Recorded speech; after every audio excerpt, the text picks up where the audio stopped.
Hey, hey, what's up, you guys? Hey, how are you guys doing? We're on the other side of the dork room today, doing a public live stream. This is when we usually uh, host private live streams, usually at this time. But yeah, this is a public live stream. Excuse me, and damn, excuse me, sorry. But yeah, rest in peace, Peter Cullen. That's what this live stream is about. Damn, it's cold in here, I guess. I don't know what's going on. All of a sudden, I started sneezing. I've been fine all morning as far as, my nose and stuffiness, but all of a sudden, a little bit of good cry earlier. It's, like the first Peter Cullen played the first fictional character that I truly loved, that I, like, fully embraced. Like, I knew about Batman and Superman and Hulk and Spider-Man a little bit at that time, but like it was really like Optimus Prime was like the I don't know, he was like the first like real hero I believed in, like I thought he was real in a way, which is really bizarre. Keep in mind I started watching Transformers when I was 4 years old, very young mind. I caught it when it first came out, which is insane. And um I had the pleasure of meeting Peter Cullen once, and I have never seen anybody. I'm sorry if I'm getting choked up over here. The channel is called Shartimus Prime for a fucking reason. Okay, like this is this is hit me real hard. So if the man crying is like too much to look at and too cringy, I understand. I'm not gonna hate you for wanting to bail out on this stream, but this is a fucking hard time for me. Um, but I had never seen. I can't think I've seen a celebrity be so loving and endearing to his fans. I don't think I've seen anybody like to the point where I thought it was almost odd. It was like something I just never seen before. I mean, Stan Lee was great. Don't get me wrong. Stanley was always awesome to his fans and everything, and they were both very gracious to me. But Stanley, uh, like a difference between Stanley and Peter Cullen is that like Stanley was very much on, like he was like the persona that you'd always hear about, and that's who he was. Like that's generally who he was. Like, but it was like that persona fairly consistently. But like Peter Cullen would just like um he would kind of just like drop like like the curtain would come down. I don't know how to explain it other than like he would just be there as a consoling parent or like a grandfather type of per- role to people. Like he went into just being a person there for for his fans that were just in shock and grateful for him. He really broke it down. Soft spoken, hugs, like really touching his fans and really embracing them. He was very very kind to me. I met him once and it didn't end well because he thought I was a troll. And I can't blame him for that. The username, he thought I was a troll. And that's, I always hoped I had a chance to meet him again because he was very gracious to me. He was very kind. And he just didn't like the name, and he thought that I was kind of there to fuck with him or something at some point, and he didn't know what I was going to do with the footage that we had and everything. And I can't, I never hated him for that. It upset me at the time, but come on, man. I can't blame him for him feeling the way he felt. I don't. It sucked, but like it's still like the time that I had with him was amazing. It was amazing. Mind blowing. I mean, frequently I frequently talk about it.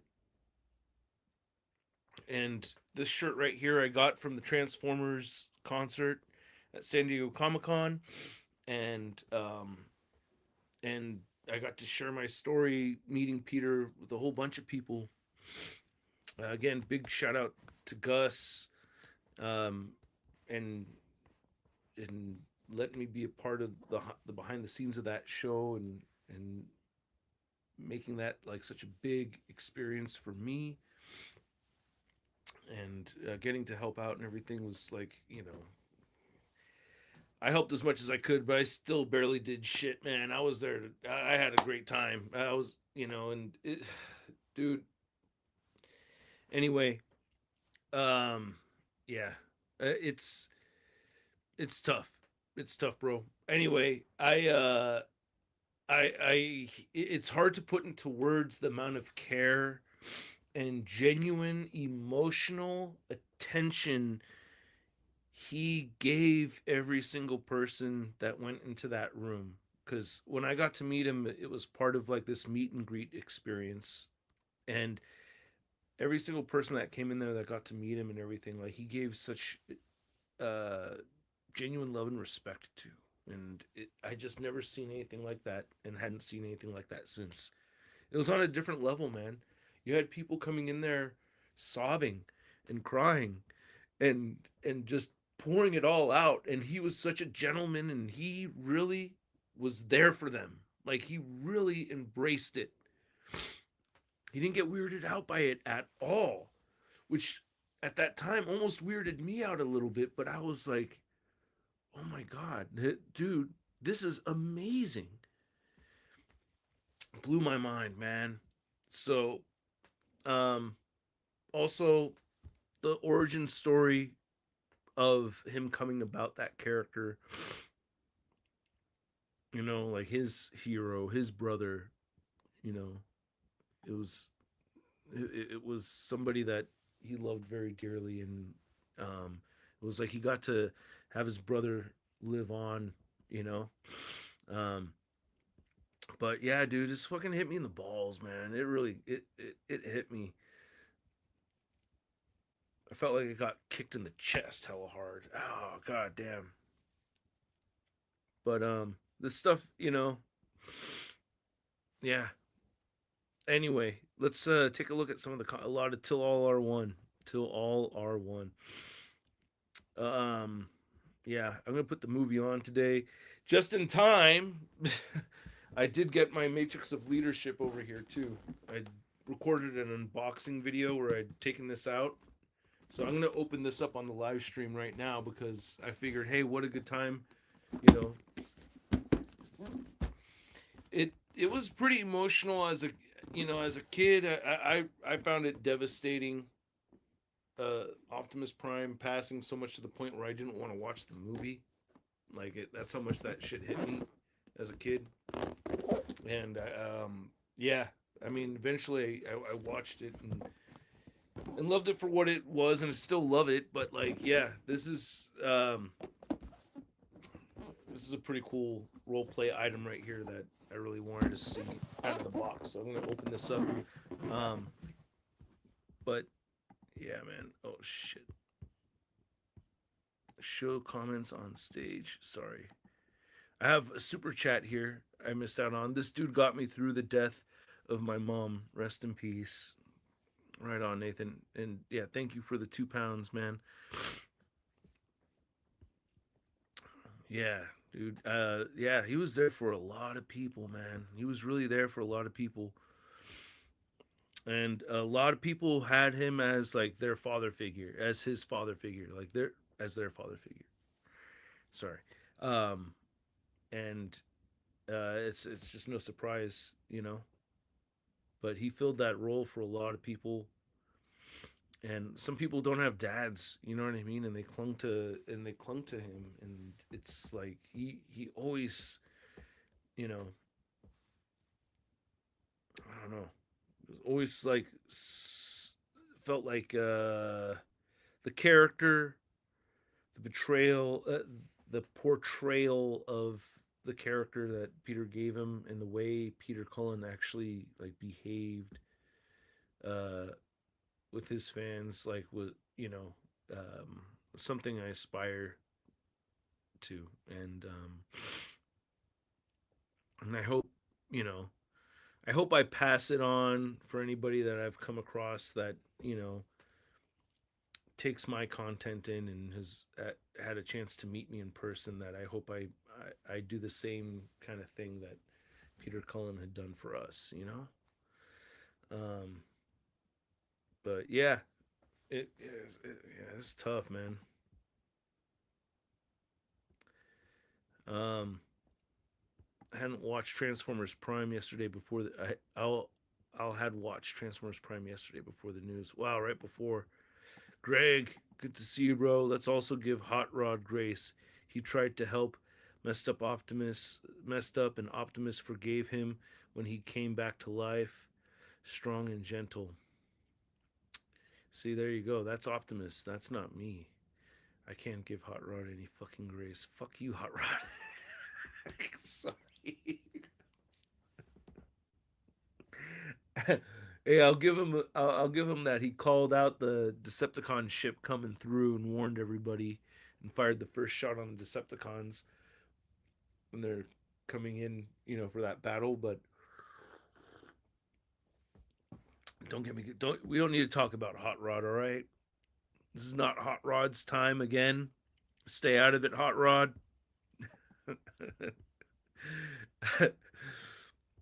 I was hanging out with Gus. Um, Gus was the Zartan from the Cold Slither band, and he was the drummer for the Knights of Unicron. And so I was kicking it with him backstage, and he was like, "Hey, I gotta chill on chatting. You know what I mean? Because I gotta let my voice chill out a little bit and just hang." And I said, "It's all good. You don't have to say a damn thing. I'm just gonna rant about Hot Rod. Is that okay?" And I just like was just going on this rant, and like he's like, yeah, like hella agree, and it was just awesome to just like rant about to Hot Rod, rant about Hot Rod to somebody who agreed with how I felt about Hot Rod, but at that moment couldn't really talk about Hot Rod and just let me go and go and go talking shit about Hot Rod. It was awesome. Shitty toy, by the way, also. Not just a shitty character, shitty action figure too. Lame as fuck. Sorry, you gotta watch the cussing. It's a public. I'm used to doing these private live streams, but I will never get the chance to meet him personally. I do have STCC Optimus Prime with a piece of the tire from the truck on set written by him. Oh, that is awesome. That is so cool. That is so cool. Damn, man. This one absolutely hits hard. Godzilla, Optimus Prime, Ultimate Warrior, and TMNT are the cornerstone staple heroes of my entire childhood. Could not help but shed tears. Yeah, man, it got me, man. Uh, he was very open to his fan about his love for the community and sharing from one generation to the next. He loved the character and people that made him the icon he was. Yeah, I wish I got to meet him again, man. I wish I just fucking explained myself better. God, it's like, but I was so starstruck. I was so damn starstruck, dude. Like, I was like, it's hard to maintain your composure sometimes with these people that are like just beyond like what you normally encounter. It's just like Mind blowing, right? Mind blowing. Just think, it'd be difficult to watch any Transformers show or movie after his death.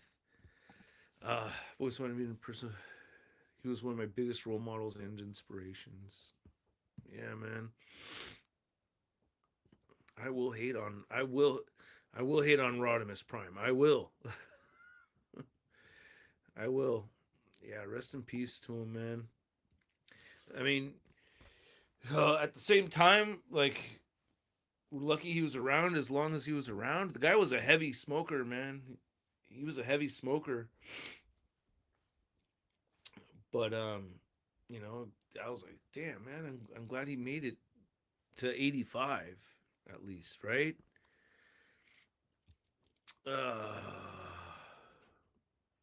Transformers is still one of the cornerstones of Hollywood. Yeah, for here, Frank Welker and Peter Cullen were best friends in real life. Their iconic characters were mortal enemies, but on weekends, Frank would drive to Peter's ranch and they'd go horseback riding. How cool! How cool! Yeah, I mean, those guys had some serious chemistry. Damn. I remember the whole thing where Frank Welker didn't want to make an appearance too. I think Peter Cullen helped push him to make his first convention experience. Remember that? You remember like Frank Welker did not want to appear at any conventions or anything?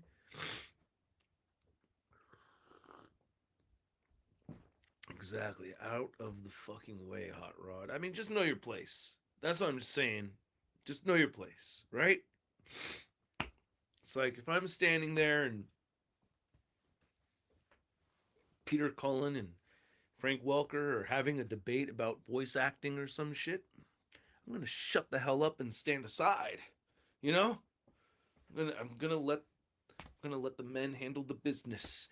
But no, not Hot Rod. He had to interject and I mean, I guess the consequences were so much worse in the movie, but yeah, dude, this year is like I mean, look, I have my health.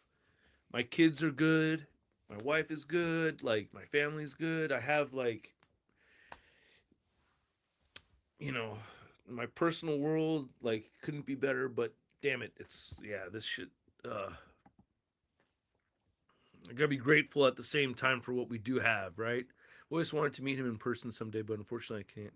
Oh wait, I read that already. Oh god damn it, I'm doing terrible with these chats.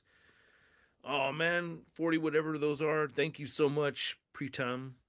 Rupees? I don't know, but he will forever be my hero. Rest in peace, legend.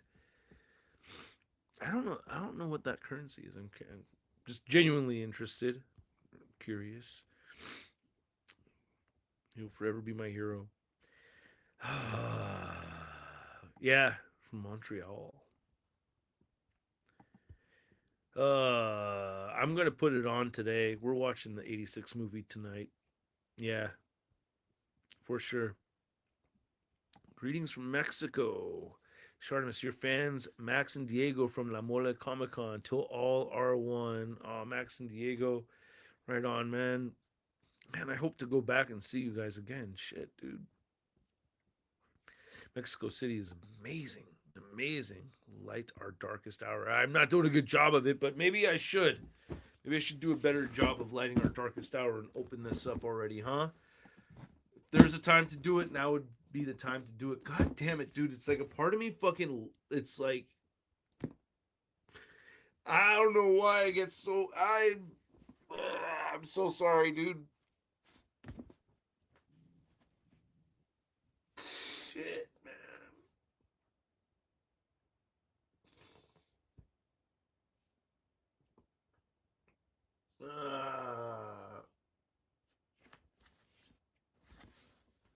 Sorry, it hits hard, bro. It hits hard. I'm sorry to be a big old baby on live stream and shit, but so this shit fucking means so much to me, man.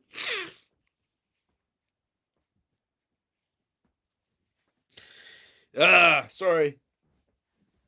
It's brutal. Sorry, it's brutal. I don't know why it's so sad. It's not like you. God damn it. It just fucking means a lot to me. All right, I don't have to explain myself. You guys get it. I always feel like a little bit of a douche for crying over when celebrities pass away. You know what I mean?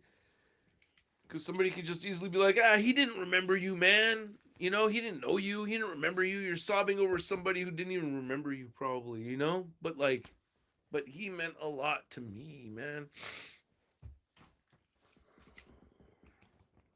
And as much as, like, that experience did not end the way I wanted it to, like, I still loved the guy and I still was always, like, I never really held it against him, you know?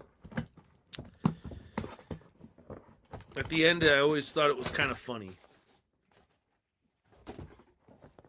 Oh, dude.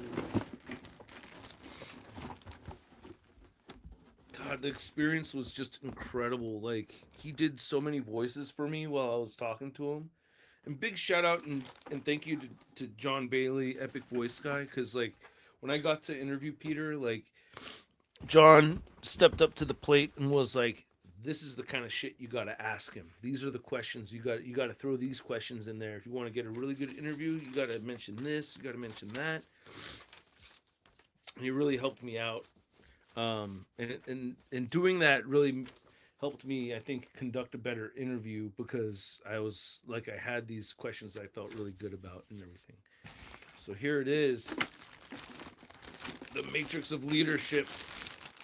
Wow, it is gorgeous.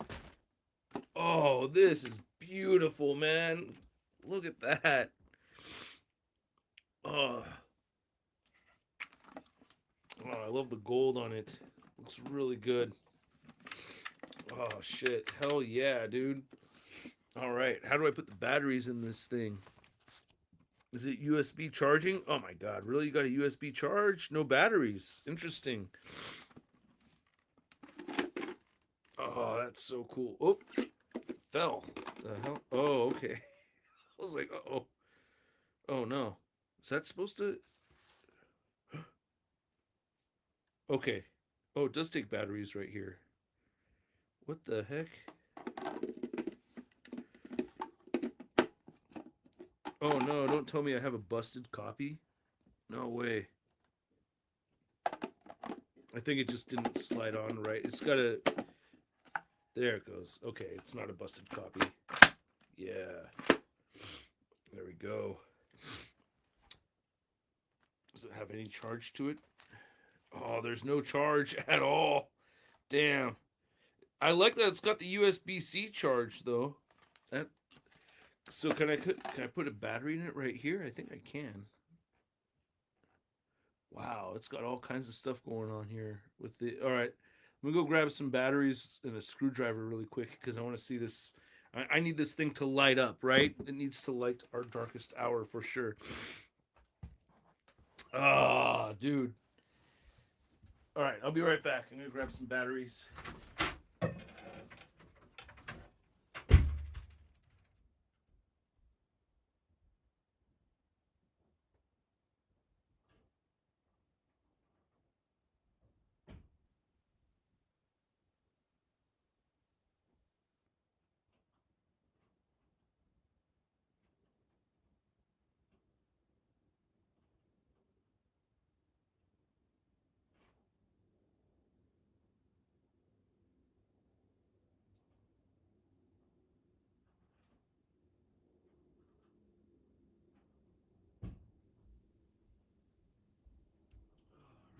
I just grabbed a bunch just to see how this would go. Oh, dude.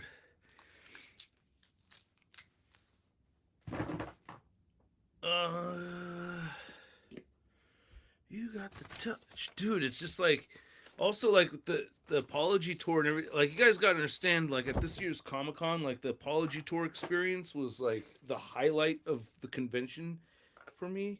So I've been in like this Transformer celebratory mindset. God damn it! I grabbed the wrong screwdriver.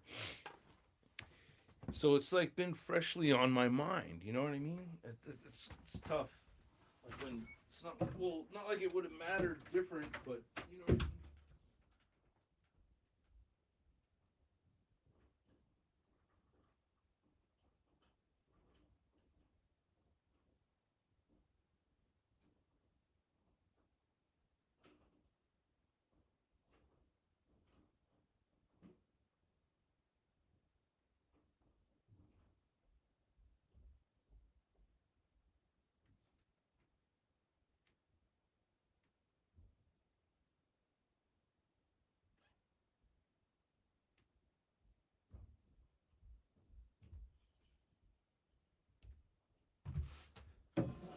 All right, here we go.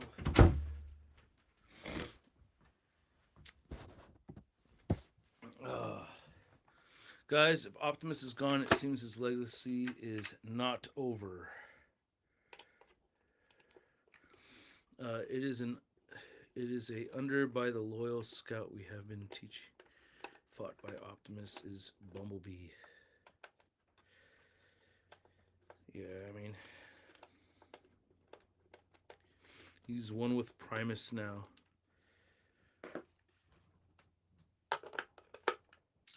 Yeah, man. Fuck, dude.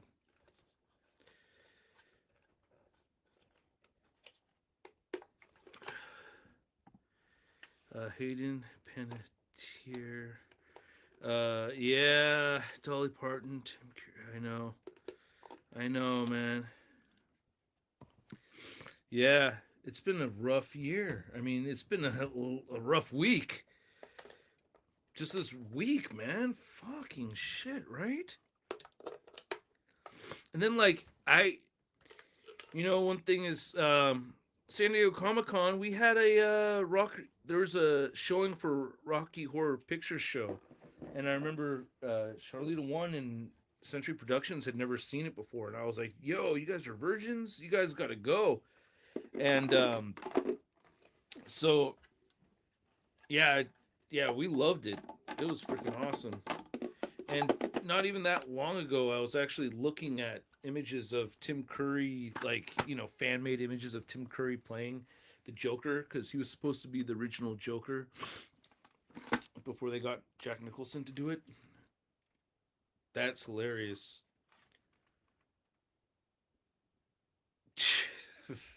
I've never I've never I've never put I have never put batteries in something and turned a switch on for it to not go on. Like, that has never happened. I think it really has to be powered on with the USB-C cable. I Have you ever had that happen to you? That experience is a first for me, man. I have never had. Okay, I'm gonna go charge this thing now. Then what's the point of the batteries being in here?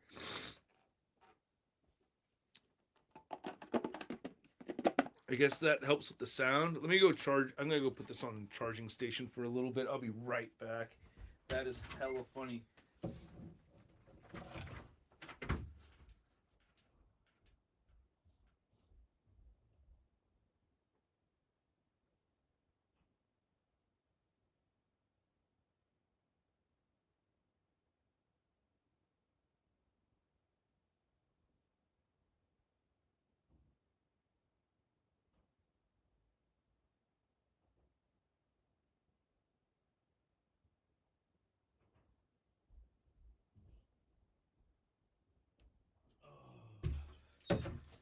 By the way, picked up something that was long overdue, and I got this really nifty stabilizer, and I wanted to record a video on whoa on the Doctor Doom. I'm sorry. Whoa. Whoa. Supposed to. I think it's supposed to put this on first and then. But yeah, you know how these things work. You've seen them before. Oh, that's so cool. See, but now I could shoot stuff without, shoot collection videos. And it's got a nice little tripod right over here at the bottom too. But I could turn it around, give you guys some really cool, smooth videos over here. I'm looking forward to using this a bunch more. But yeah, I'd messed around with one of these at some point, and then this, like, I got a great deal on. This is like $35, which is like incredible. But yeah, you can see how I'm like, woo, nice and steady. When I shoot my reviews, maybe I could do some new cool zoom ins like that. I don't know. I want to mess around. So that's what I unplugged from the charging station while it was there. uh, Hulk Hulk Smashy Hulk Smashy. Oh, mom. Said this one hit me bad. My inner child cried today. Yeah, dude.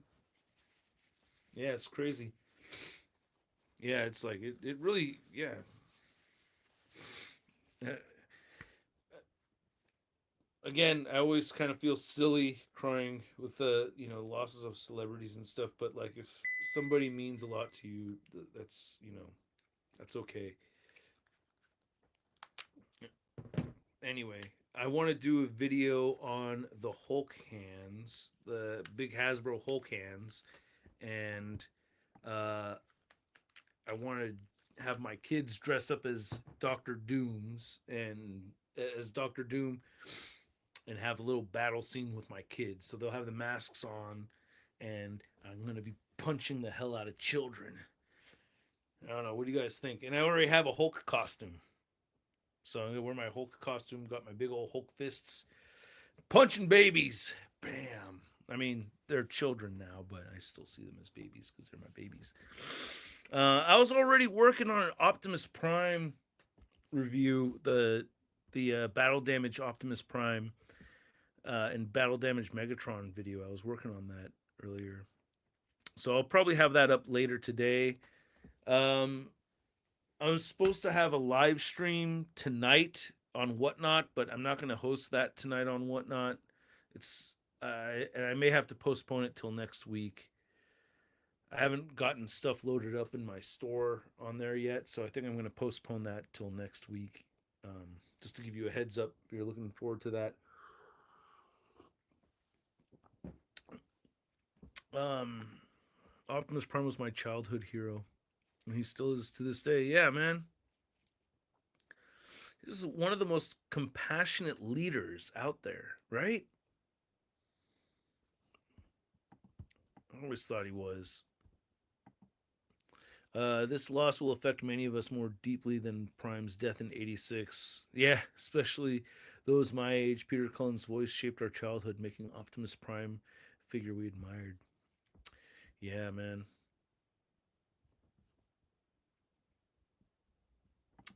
Robin Williams and David Bowie's death hit me hard. Now, with the loss of Peter Cullen, Tim Curry, and Dolly Parton. God, Dolly Parton's that one was really, really sad because um, I started following her Instagram.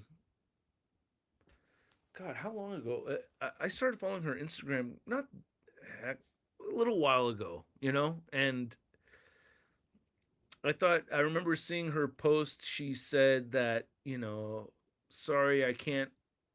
She wanted to do a tour and she apologized to everybody for not being able to do the tour because she wasn't feeling well and she knew that she wasn't going to be able to give like the performance that her fans deserve. So, she had to, you know, put it, put it on hiatus and everything. And then it's like, it feels like it wasn't that long until and then she passed away, man. Yeah, it's really, yeah. I mean, this is what happens when you get in your 40s. This is something that nobody told me when I was in my 20s.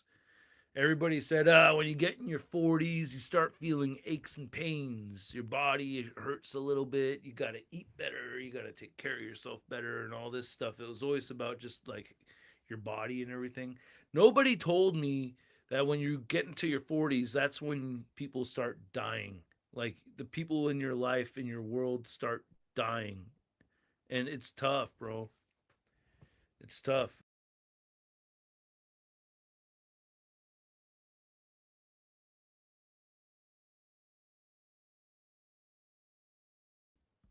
I did not do that. Character voices, yeah, they are. How you doing, Mandalorian? How are you? Good to see you here.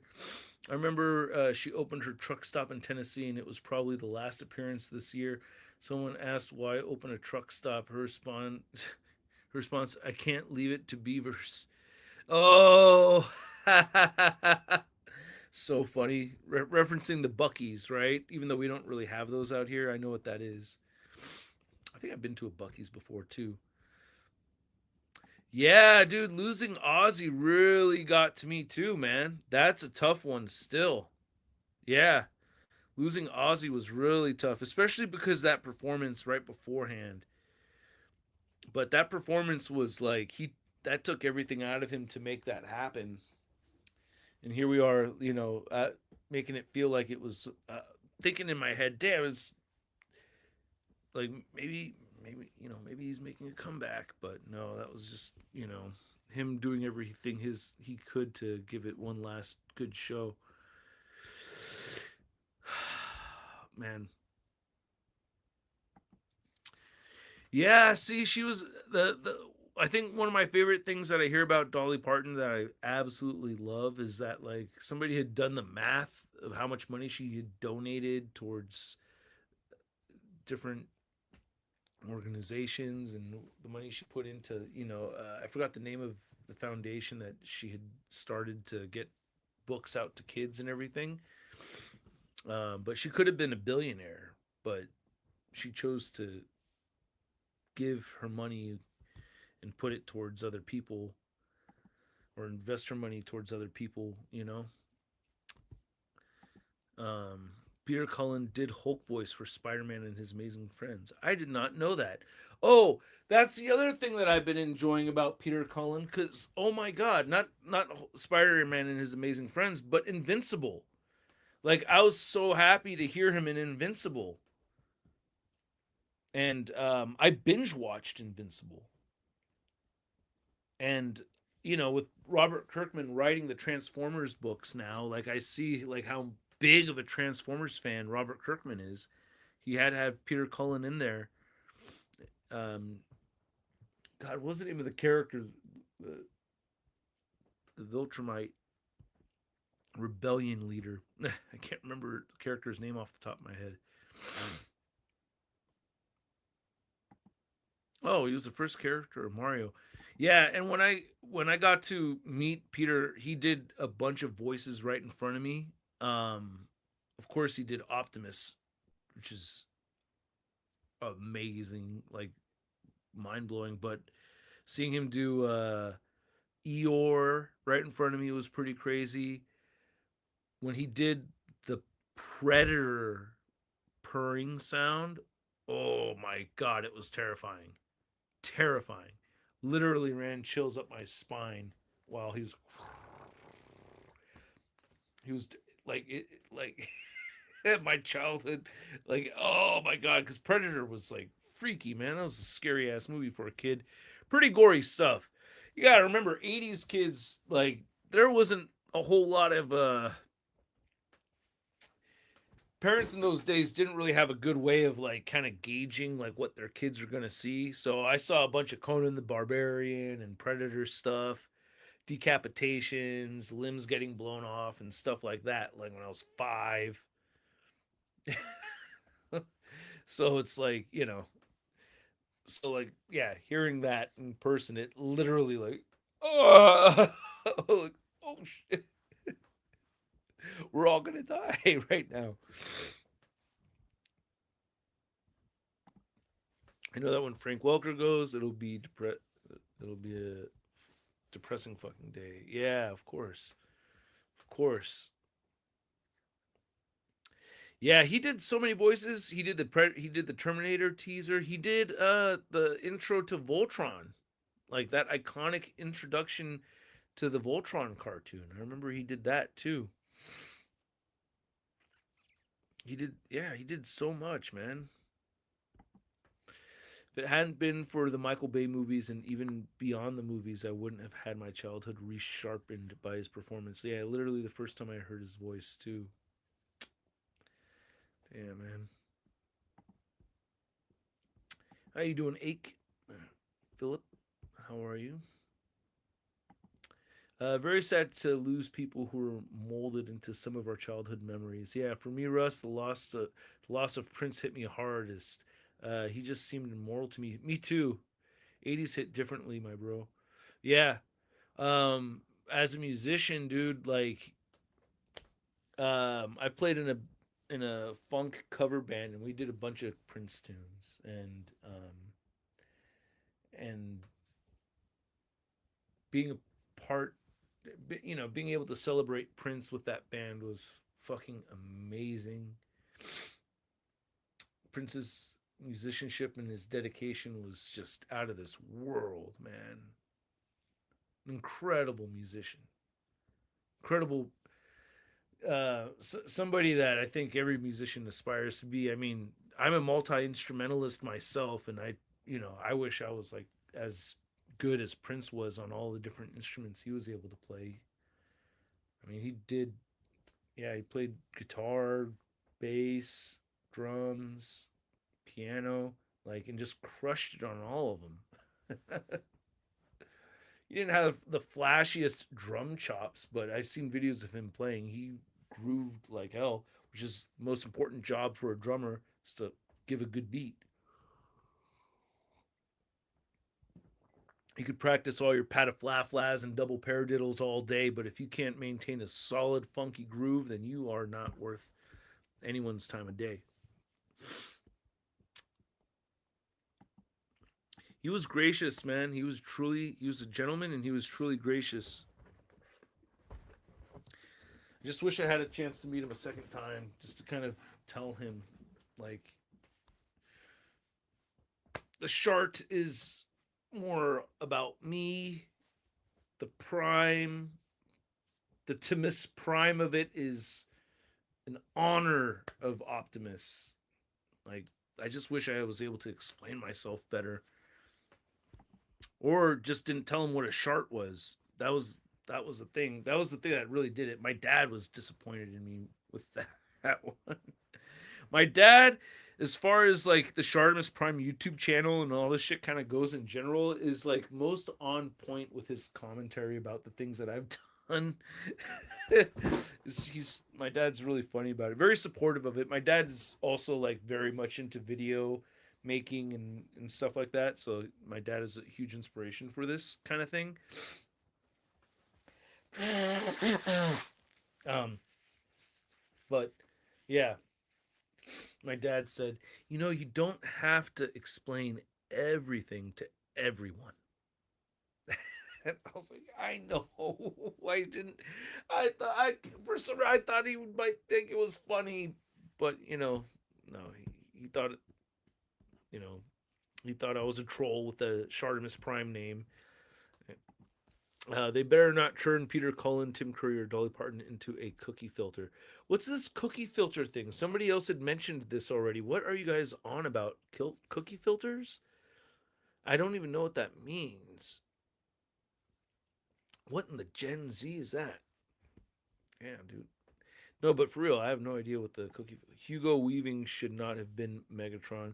Sure, we got the OG voice in the end, but most of us would rather have had the old guard voicing roles. Yeah, I remember that feeling too, especially because Peter was doing Optimus. So it was like, what the fuck, dude?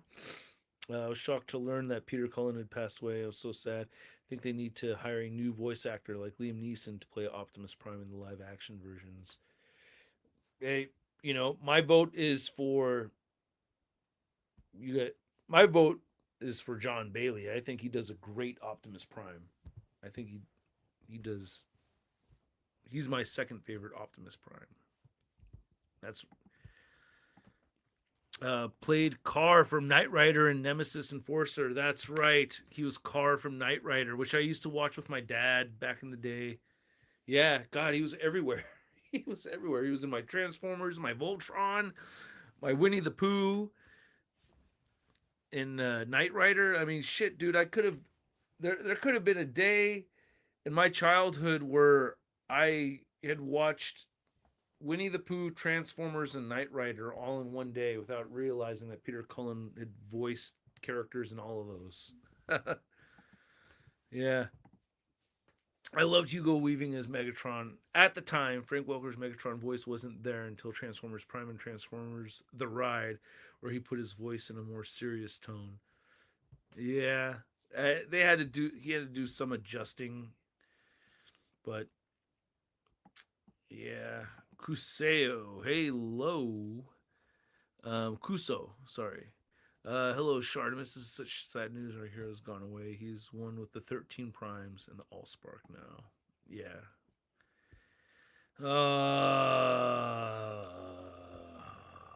I wonder if Hasbro's gonna do like AI or CGI.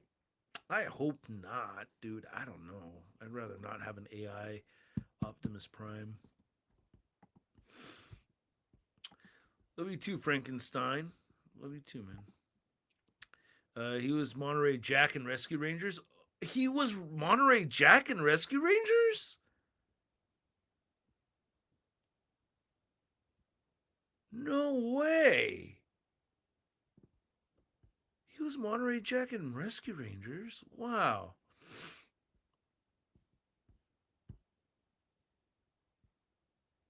Because I remember Monterey Jack. Damn.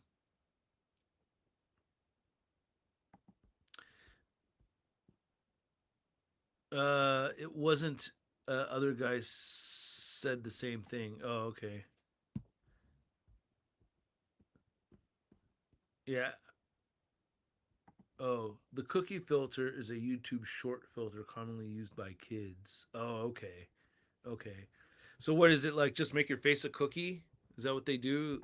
Like one of those things where it's like a dog face or something? I swear I'm not a cat. I want to see how that matrix of leadership is doing.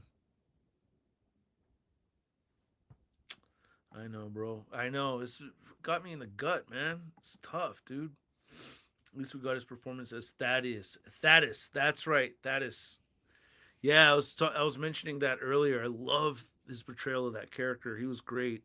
It also made me very happy to see too, because like just showing how big of a fan Robert Kirkman is of Transformers. Seeing him have Kirkman, Peter Cullen come in there and voice that character while also writing the Transformers comic. I just think that's great. Yeah, no AI can replace. Nothing's gonna replace him, right? No one's properly going to replace him ever. But I think we can get some really good performances out of other voice actors. You know what I mean? I think John would be a great Optimus Prime. I think he would step up with nothing but respect and I think he would crush it. One of my favorite things about the Leader Class Revenge of the Fallen Optimus Prime is that they actually used a sound clip of Peter Cullen's voice for the figure. That's right. Oh, can I hear it? Let's see. Let's see. I have mine right over here. I don't know if this made. I can't remember how to get it to make a sound. Is it this one? I thought I had a button somewhere. Or am I just tripping? Is it a different figure? I thought this one did make sounds. I can't remember how to do it. I think there's a button on the back. Actually, I'm gonna knock over my whole display here, but yep, there we go. Bye, Bumblebee.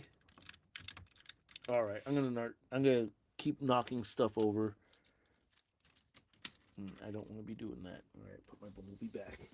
Let's go get the. I'm gonna go get that Matrix of Leadership. I think it should have charged at least some by now.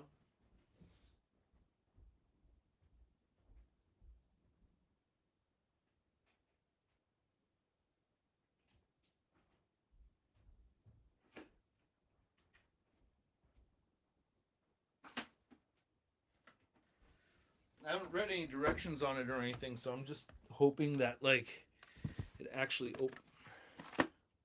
Ah!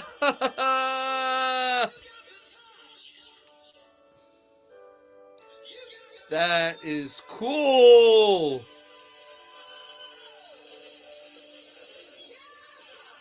Wow. That is rad. Look at that.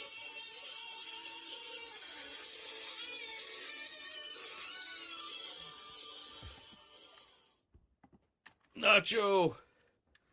When I get home from work, it's going to be a Transformers play day with G1 playing in the background of all the deaths. This one hit so hard, right, bro? Oh.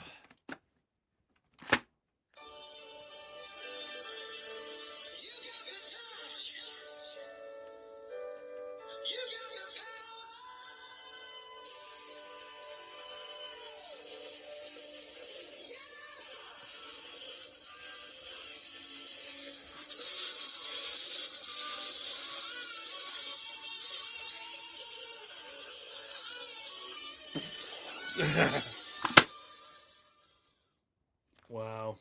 Does it have any Peter voices or anything else? Probably just does the music. So the batteries.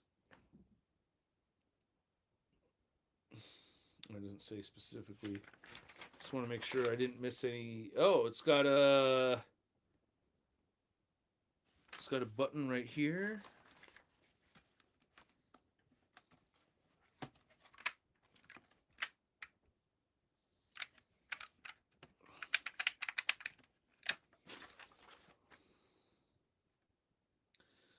What's the button do?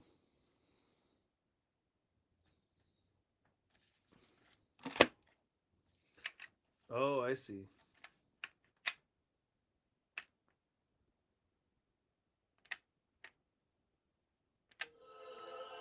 Ooh. Whoa. That's neat. I like that sound when it opens up. Ron, thank you so much. Now, light our darkest hour. Oh, so it stays glowing while it's closed.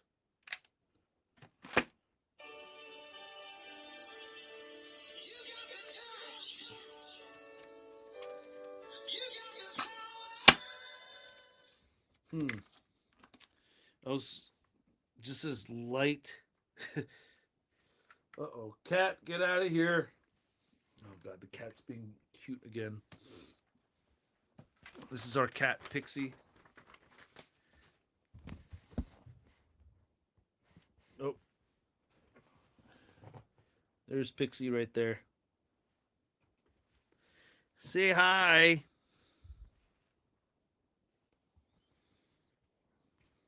Say hi, Pixie. Come on, say hi. Say hi. Yeah, you're being all cute. You're being all cute there. You haven't got the tissue. Sorry. All right. You gotta get out of here or else you're gonna start pulling. I have to make sure the cat stays out of the room because she likes to crawl on the shelves and stuff, and when there's like sharp weapons, she likes to bite on swords and claws and stuff like that. Thank you so much, Ron. Though now, light our darkest hour. I thought this would shut off. Oh, there it goes. Okay, so you can turn it on and off with this button. Oh, that is so rad. And then just put it on display with this thing.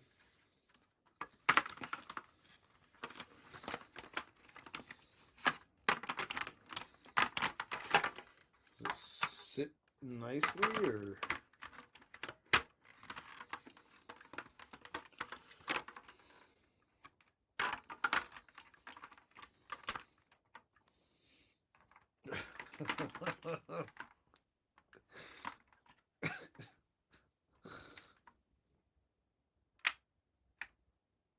Damn. That's cool. This is awesome. Damn, man. Is it like $120, but still.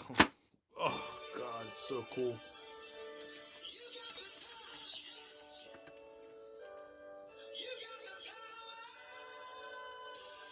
That is so cool. Ah.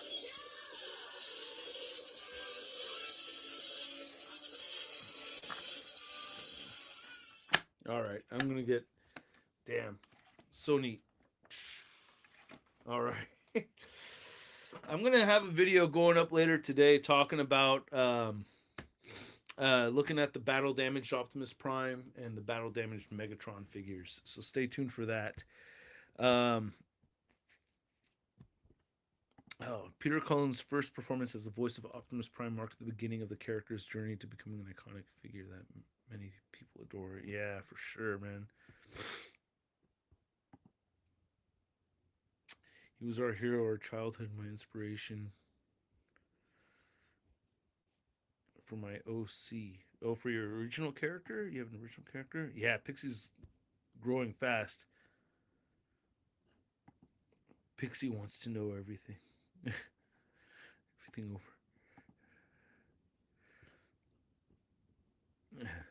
King Panther. Shardimus, thanks for being here for all of us fans during the summertime. I'm glad we can be here for you as well. Thank you. Yeah, this is like, I really appreciate it, man. Thank you. Yeah. It's also, there's like a certain level of, like having, having that experience of like getting to meet Peter Cullen and then seeing a bunch of people that also got to meet him that day and seeing him meet a bunch of people, it really kind of like let me open up my emotions a little bit and kind of like feel like I'm in a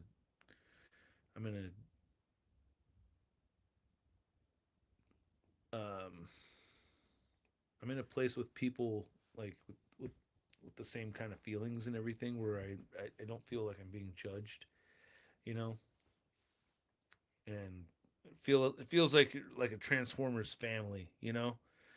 That's I appreciate you, King Panther. Thank you, man. Because it's like it's like it's like this shit either fucking rocks you fucking and hits you like a truck or it doesn't. You know what I mean? And it's like for those of us that feel like we got hit by a truck, it sucks. It sucks, man. It's a shitty feeling, but I'm happy to be with like-minded people over here and other people that have gone, that are feeling it. Had a nice little chat with Sean Long. Um, John is like, man, yeah, it's like, god damn. Hey, Shartimus, truly sorry that you felt shattered when it comes to Peter Cullen's passing. No Transformer Shattered Glass, pun intended. Of course not. Of course not. Sorry if it's not a good day for jokes right now. I mean, it's okay. I mean, what can you do? Everyone has their own way of moving through stuff, moving past stuff, and coping and all that. But unfortunately for you, it's with really bad jokes. No, I'm just kidding. Like just do a complete churn on them. But unfortunately, people like you, no, I hear you, man. It's all good. It's all good. I'm not tripping. I don't have all of them yet. One day, though, yeah, I'm gonna get them all. That's my crazy face. My favorite portrayals of Peter Cullen as Optimus are definitely from the live action movies. Not mine. I don't like the way the character was written in the live action movies. My favorite performances are from the cartoons, from the G1 cartoons. That's those are my favorite. That's my favorite Optimus Prime. The Bloodlust Optimus Prime is not real Optimus Prime in my opinion. Give me your face! Like get the fuck out of here, man. What the hell? Optimus like he's like Optimus is like the kind of like don't make me do this, brother. Like don't make me have to end you. Like he doesn't want to do the terrible thing to his fellow Transformers. To his fellow Cybertronians. He doesn't want to have to hurt them, but he has to. And give me your face. Like really?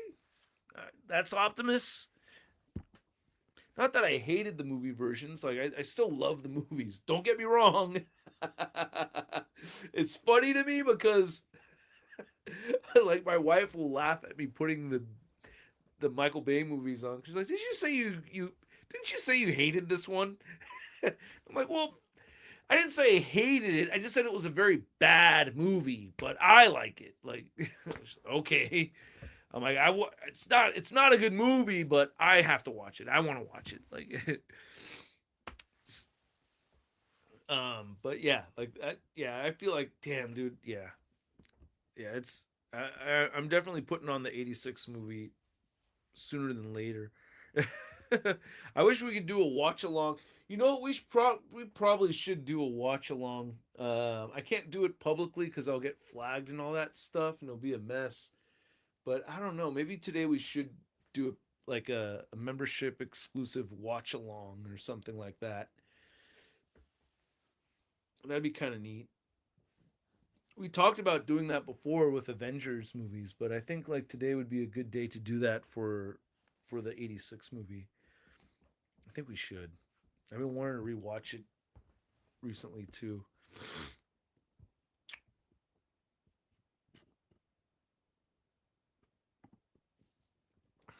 Yeah, man. I mean, even like you could see the clips of him recording the Optimus voice like for the Bay movies and like you see the performance. You see him physically giving it his all. Like he's really, I felt like he was really putting his all into the character. I felt like he always did. I disagree with that. I don't know. There's a lot of I wish there's this thing that people will say. I hear a lot of people say it, and it drives me a little bit crazy. But I hear a lot of people say 2007, the first Michael Bay Transformer movie was good, but like all the other ones were just shit right after that. No, it wasn't. It was ridiculous. They're all on the same plane for me. Well, except for the last two. I felt like the last two are really bad. Underage butt shots made me want to. Those are the two that I rewatch the least. You know what I'm saying? Like, those are the two that I don't put on. So those last two, what the fuck was he doing with the underage butt shots, man? It grosses me out. I don't think that's cool, and really weird. Kind of surprised Hollywood. Well, shouldn't be surprised Hollywood was okay with all that shit happening. But whatever. Um,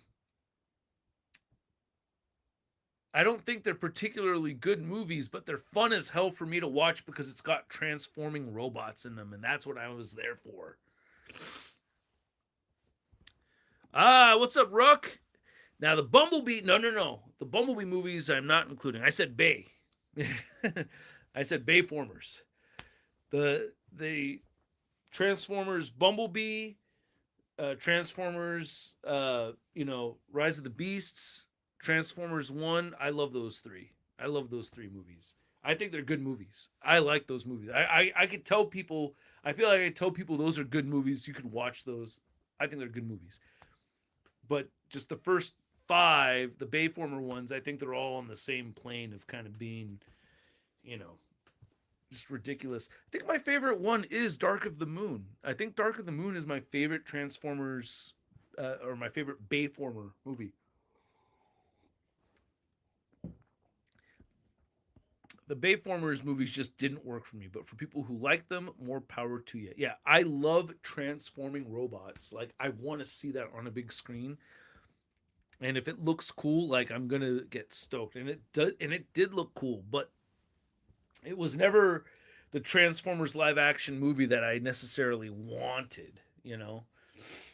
I thought those transformations were too complex for what they needed to be, for what they should have been.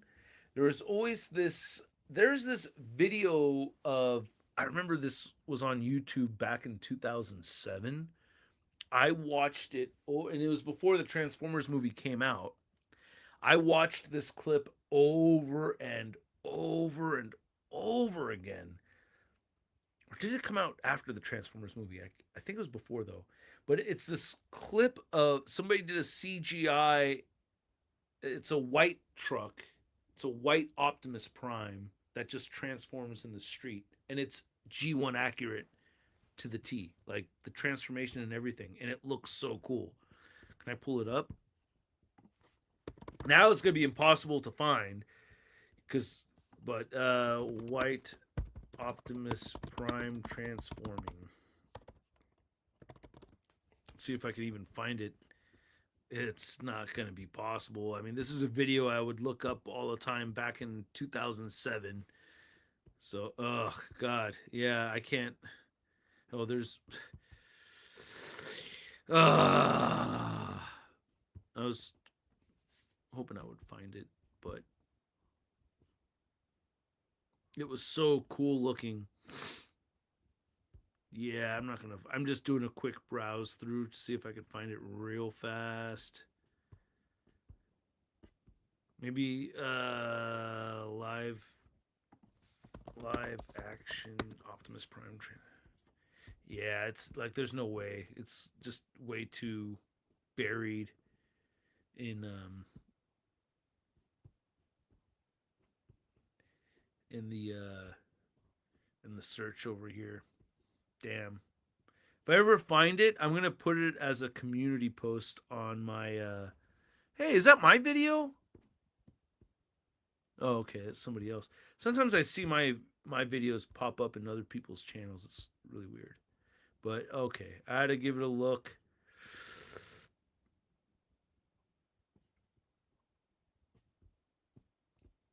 But it was super cool. Like it was a real truck.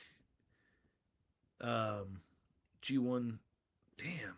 Yeah, I was hoping I would find it. It's probably got erased off the internet. Damn. All right, I'm gonna stop looking.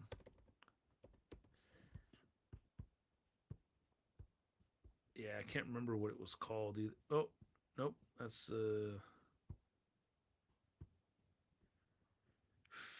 All right. Sorry, I gotta give up. Give up already, damn it. Give up. All right, I'm done. Sorry, everybody. Couldn't find it. Couldn't find it. How you doing, Ray? Thank you so much for the super chat, man. Optimus Prime 3D animation by Pure. You found it. You Ray? Are you kidding me, Ray? Did you? No way. You Optimus Prime 3D.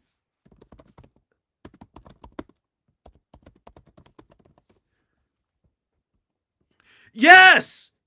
That's it. Thank you, Ray.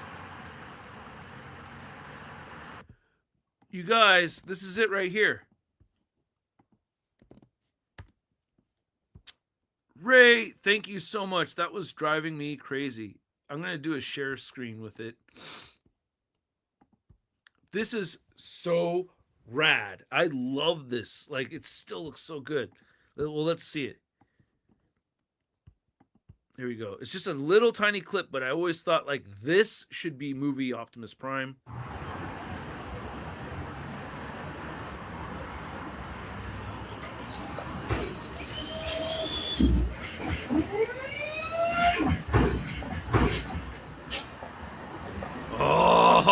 Oh, rad, right?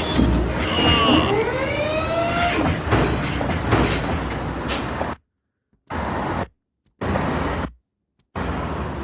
Hella G1. How is that not cool?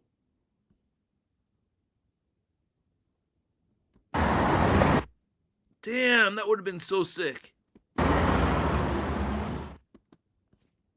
Right? Am I alone on this or what? What did you guys think of that? Nice and simple. Isn't that cool? Yeah. Yeah, from 20 years ago. Jesus.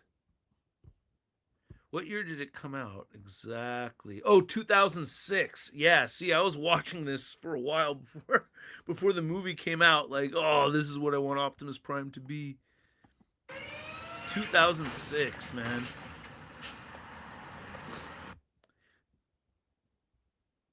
I wonder why he went with the white truck instead of using making it a red truck.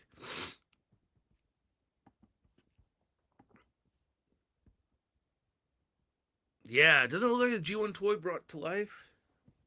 Ah, how you doing, Pixel? Yeah. Simple is best with the designs. Yeah. I mean, I think it would have been fine. That would have been really cool.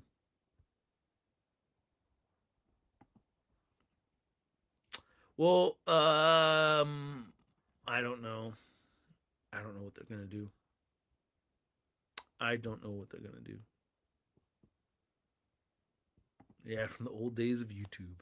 That white version of Optimus Prime reminds me of those Ultra Magnus figures that look like Optimus Prime, but white for the body, blue for the mouth cover, and red for the eyes. Yeah. Ultra Magnus was my favorite toy right there. G1 Ultra Magnus. I remember this one made by Hasbro where the tagline was "They were always real." Oh, nice. Yeah, right. In 2006, they made that. And there are a few people's passing that get me teary. By this really got me. Yeah, someone that absolutely grew up with not only the cartoon, the movie. I'm not okay. Yeah,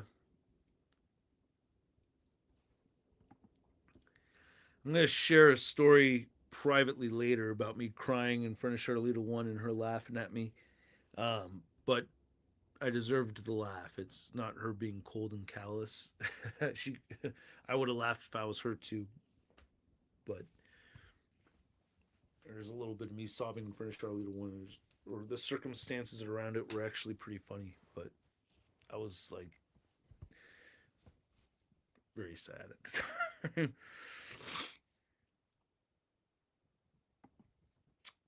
Yeah. Doing car, bringing back car again. 100%. I will keep agreeing with you. By the way, recast Optimus. I refuse to see that man's voice being put in an AI blender or put in AI just because they want to cut corners. I'll be so damn upset just to have someone with a real performance that succeeds the role. Yeah. Yeah.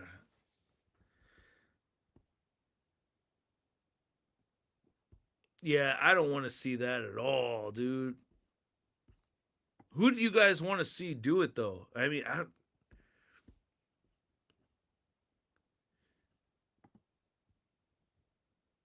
I know. I'm sorry. I'm sorry, Greg.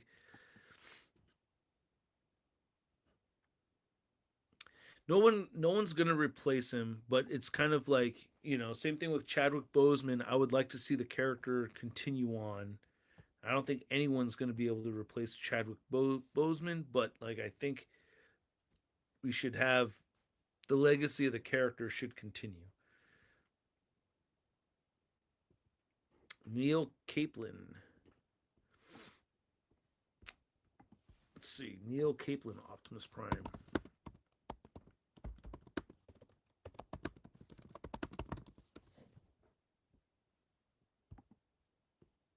Yes. Hello, sir. Hi. First, we'll start with Neil and ask, when you were brought. Oh wow, this video right here is. Take it easy, Koji. I suppose I should introduce myself. Let's see here.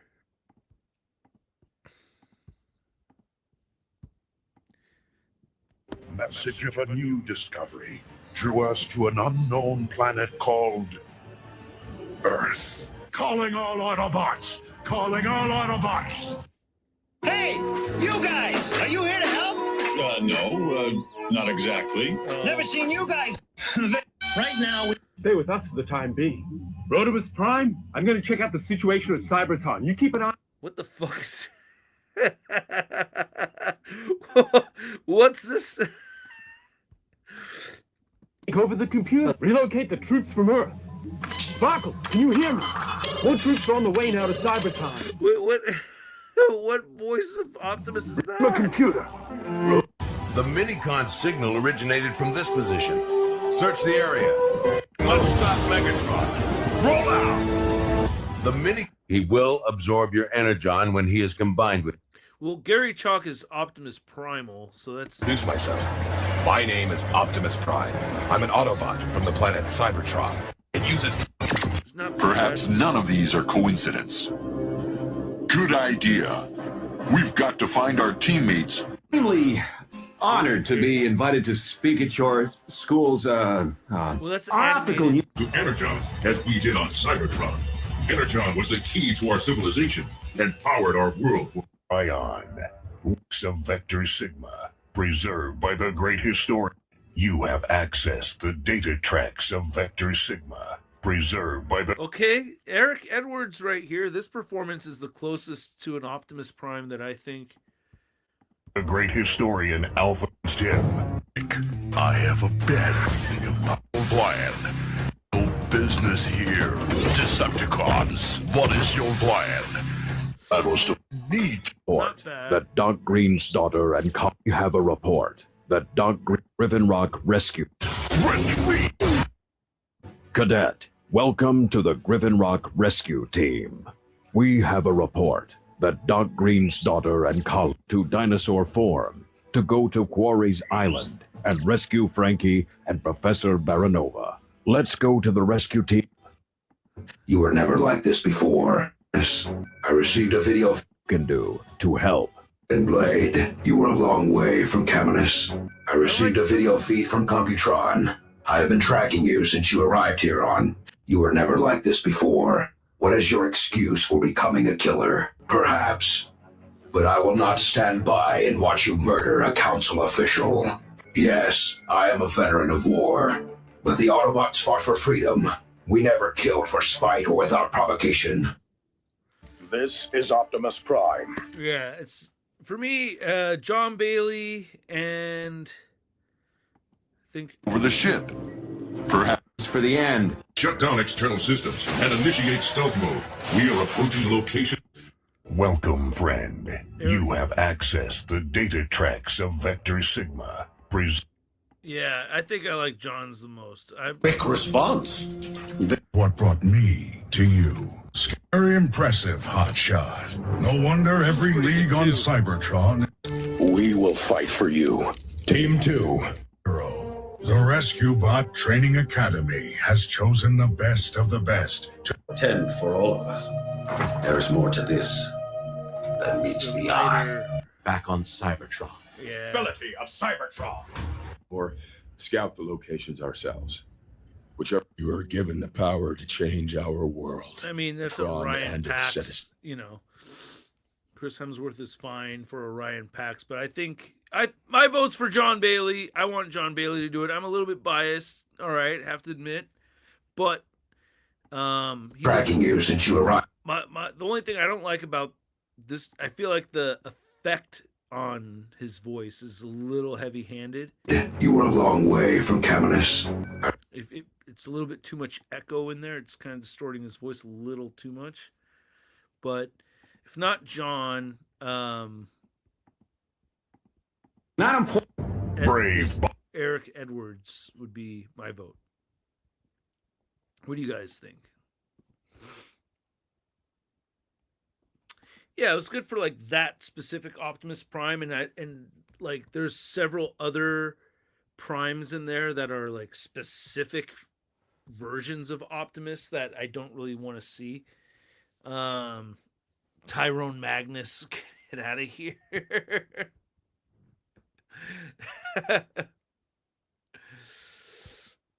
You like Eric Edwards the best? Nice.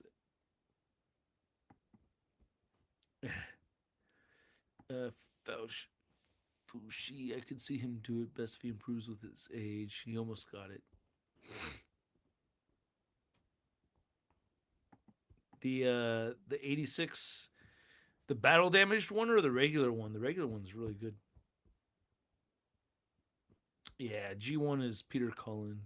He was the original. I feel like Optimus Prime shouldn't just impersonate Peter Cullen, just a voice that carries leadership and gentleness. It's got to still sound like Optimus Prime. It's got to still sound like Optimus Prime, I think.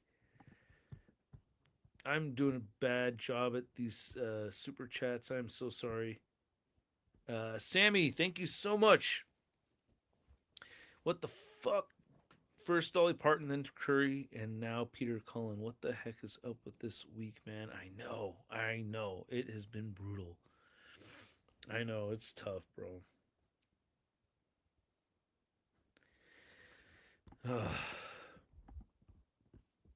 Yeah, it's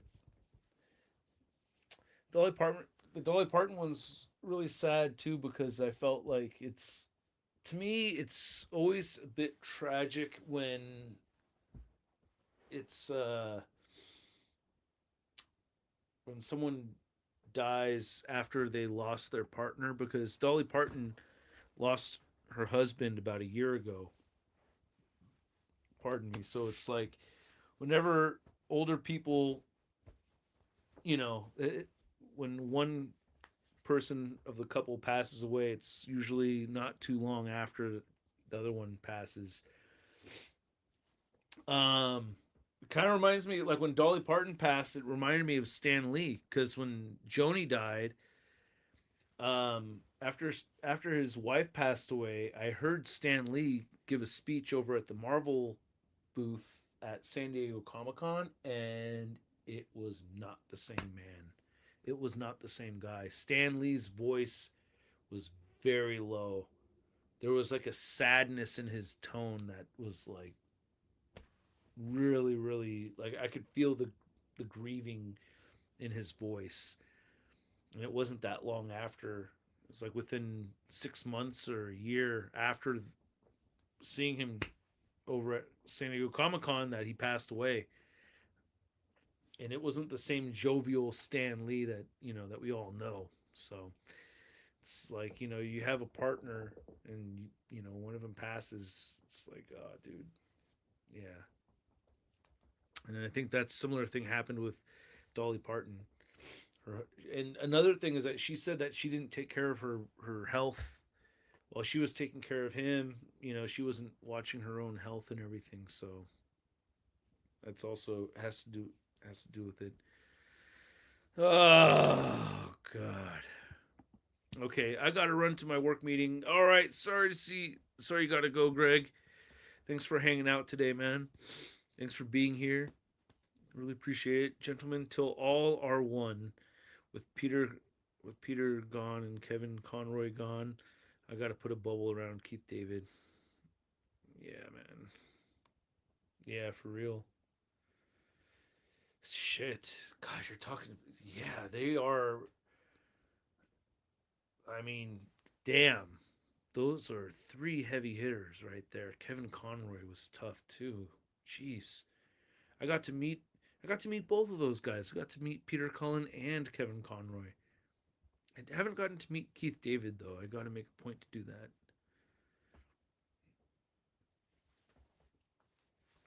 Damn. All right. Hope you have a good rest of your day, Greg. Yeah, for real, bro. Woke up this morning to so many notifications and thought somebody else had died. To find out it was Peter Cullen was devastating. Yeah, dude.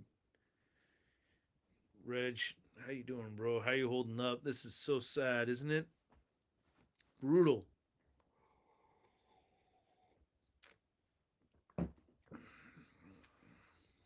Truly devastating.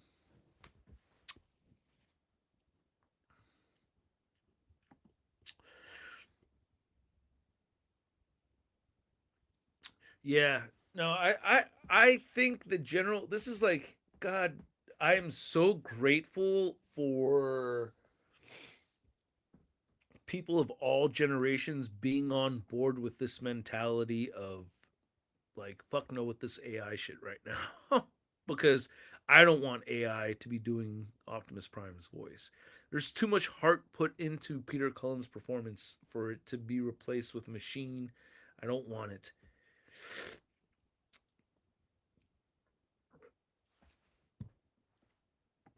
Hey, Nando. Greetings from Puerto Rico. Thanks for coming through, man. Yeah, very sad time. Shout out to X-Manny87. He's actually the one that gave, oh, man.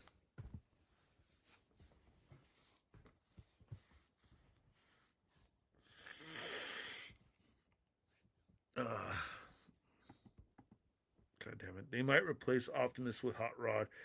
I think not.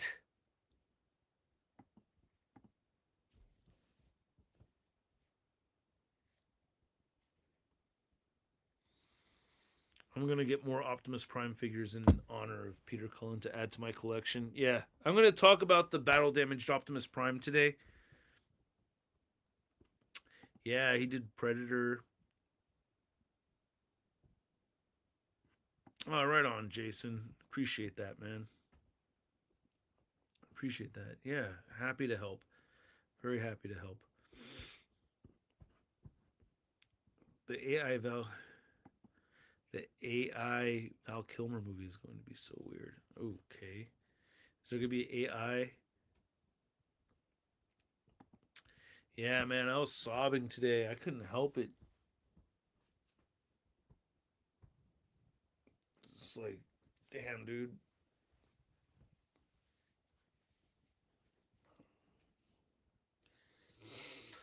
Oh, it's kind of it was kind of brutal. It's been tough dealing with the emotions of it all, man. It kind of hit me at it, like didn't actually sob until like I'm gonna say like a half hour later or something, and then it just hit me really hard.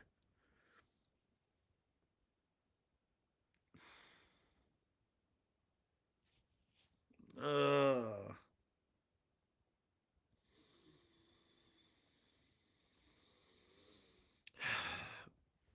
yeah, god damn.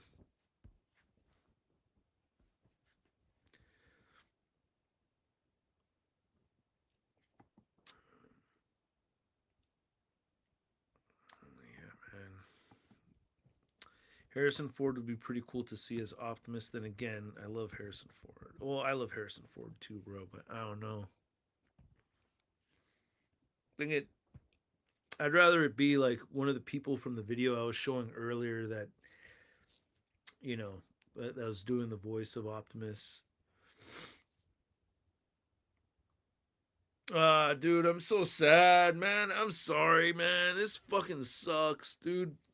Ah.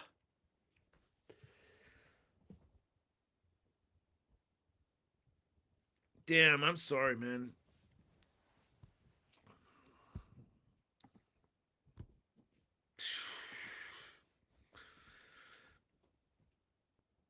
He did, dude. He really embraced it. He really, really embraced it.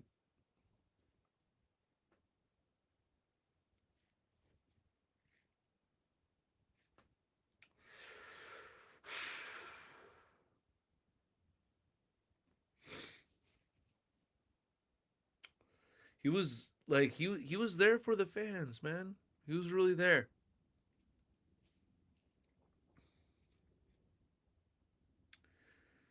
Yeah, I just always hoped I had a second chance to meet him and explain I'm not a troll. I'm a fan. I'm just a dirty motherfucker and I want people to know it. So I put a shart there. The shart's for me. Shart's not about you. It's the shart was for me. The shart was the me part.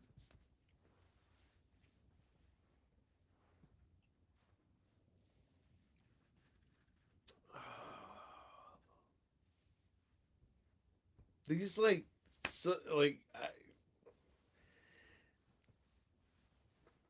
yeah, it's so tough, dude, because it's like these like the influence on my life with this stuff is just on another level. It's oh god. That's why it's so heavy, man. The impact, you know. We have a Megadeth fan over here. Oh man, Dark of the Moon on Tubi right now. Yeah, I'm gonna put on. I'm gonna put some Transformers on.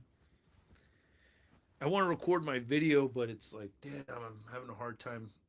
But it'd be a good day to get my video finished on the Optimus and Megatron figures. I'll work on it it's not going to take me that long. I'm not going to show off the transformations. I'm just going to be comparing the battle damaged figures next to the regular versions. But yeah, oh jeez. Oh, I remember, dude. I remember this. Winning the autographed RoboSyn flagship Prime. Dude, I remember I was almost crying when you were telling me this shit. I was so happy for you. I started to tear up. I remember this. Winning the autographed RoboSyn flagship Prime at SDCC 2022 and meeting him at TFCon 23 were highlights that helped me begin to heal after my divorce, bro. Yeah, man.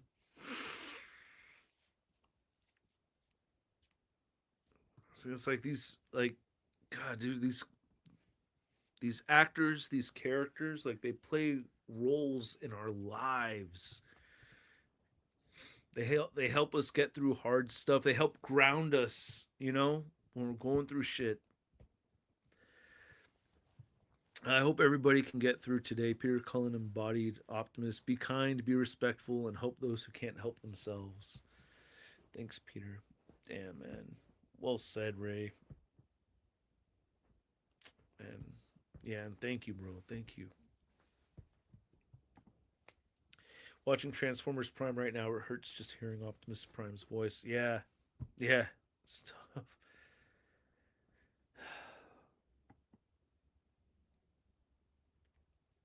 Have Blocky's TF1 and TFP Optimus Primes. Nice. I mean, there's a few celebrities I've gotten really heartbroken over. I've mentioned Stanley a couple of times. He's another one that's like up there for me. I got to meet Stanley 3 times though. Damn. I wish I'd gotten that chance to. Still remember the day I became an Optimus Prime fan. I was like 6 years old. Yeah, me too. I was a little bit younger. Yeah, I remember when I first saw Transformers, man.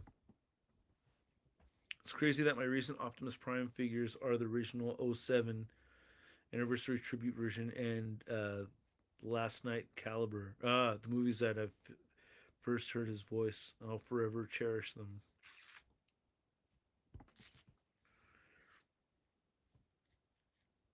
Hey, Sharp's big fan since I was 11. I'm still processing Peter's passing, watching all the Bayverse movies today. Nice.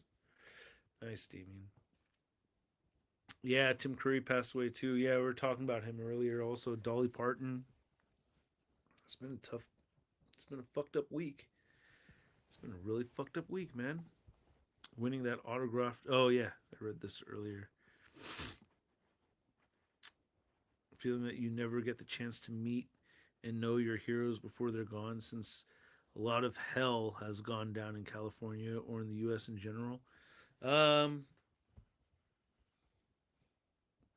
Well, I've gotten to meet a lot of my heroes. Luckily, I have. My musical heroes. I've gotten to meet musical heroes, my geeky heroes. I've met a lot of my heroes. But I mean, I think you said you're 19 years old. I didn't meet any of them when I was 19. I don't think I met anybody that I considered famous when I was 19. I'm 44 now, so it's like I've had time to meet them and opportunities. But yeah, at that point in my life when I was 19, I didn't really meet any of my heroes. I met the Offspring when I was 24. That was like the first hero of mine that I met was Dexter from the Offspring. And then it wasn't till later, I think 2014, I got to meet Todd McFarlane. That was a huge deal. That was a big deal. Actually, kind of, I cried afterwards. Talking about me being a big baby over here, man. But, you know, what am I going to say? I'm not going to feel shame for being a human being, man. This stuff, you know, is impactful. I didn't do it there in front of him. Waited till everything was all said and done. I was in New York. and I think I was just walking, and I was at Javits, and I just found a corner and put my stuff down and just sat there and sobbed for a second. Couldn't believe it.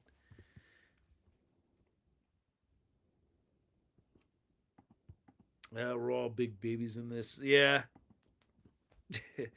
I had the Revenge of the Fallen Leader Prime as a kid and loved flipping the switch and hearing Peter's voice coming from that toy. Yeah, I think that's the one I have right there, right? Right here.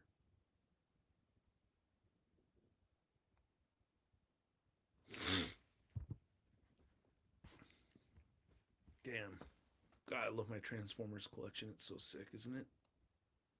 I think it's beautiful. The 86 Prime is missing. Hot Rod's covering his own face in shame, as he should. But Prime is supposed to go right there in front of the cassettes.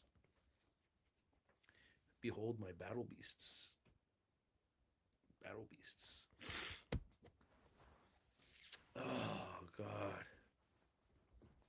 Ah. Fuck. All right. Oh, damn.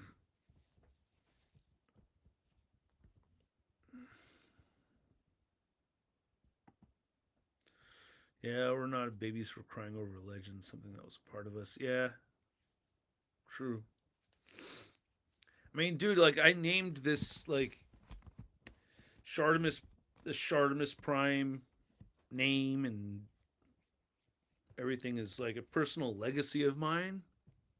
And I say legacy because the internet says it's the legacy channel because it's been around for almost 18 years. Jesus. It's almost been 18 years. That's considered a legacy for a YouTube channel. I guess for anything. If you've done anything for 18 years, I guess that counts as a legacy, right?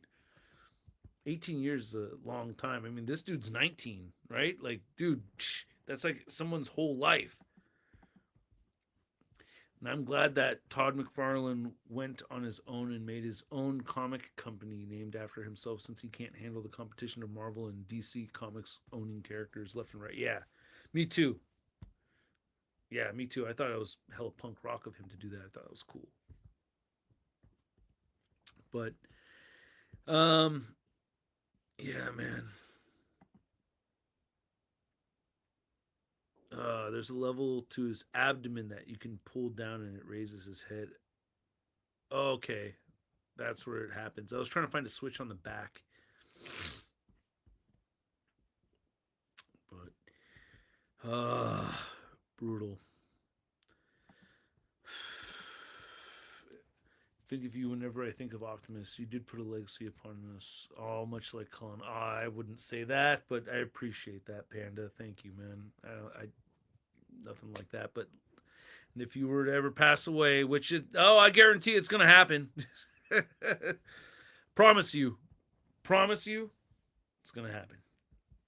I hope it does. Jesus Christ, I don't want to live forever.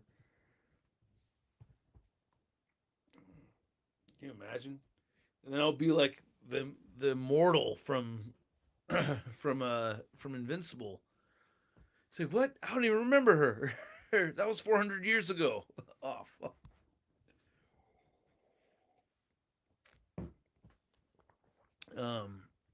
He did put but I'd be just as sad as we lost Colin. Aw, thank you, Panda. I love you, man. Very kind of you to say, Panda. Thank you. Oh God. Oh. I may be a rail fan, but I'm also a Transformers fan too.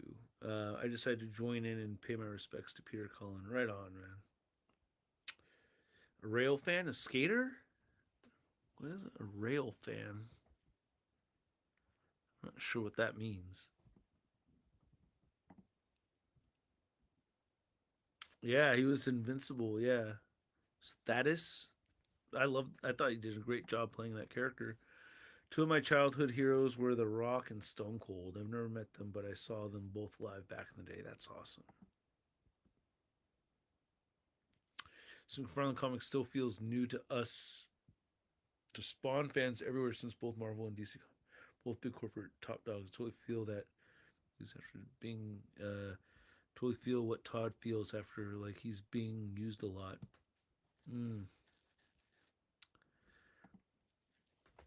Because it is sad. You never heard one story of Peter Cullen being a douchebag to anyone. He was the best. He really did honor his brother Larry. Yeah, man. Yeah. Yeah, everybody shares. Whenever I talk to somebody who met Peter, it's like everyone.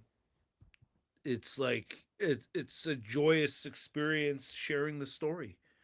It's just great hearing people talk about how they met him. I actually get and I got teared up hearing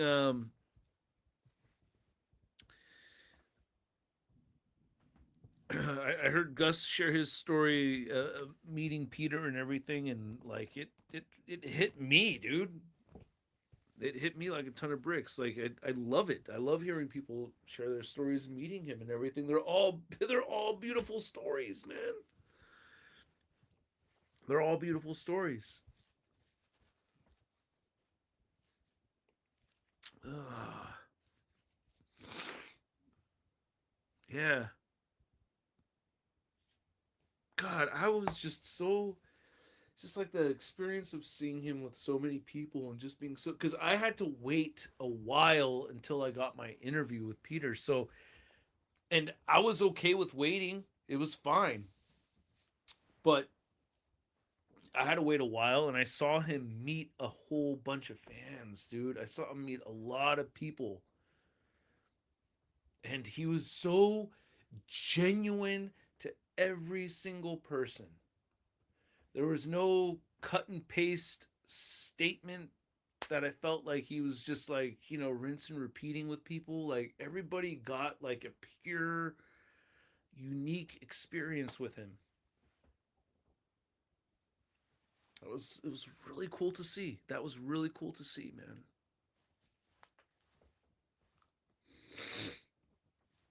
Yeah, Charlita One and I were waiting there for a while.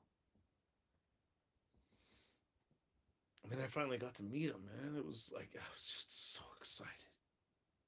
I was just so fucking excited. I was just trying everything I could do to just pack it down and keep my composure and stick to my questions, you know what I mean? And to be cool. It was so hard. Then I had to tell him what a Shartimus was, and then he thought the logo was cool. he thought my Shartimus Prime logo was cool. That's how it started. Conversation started about that.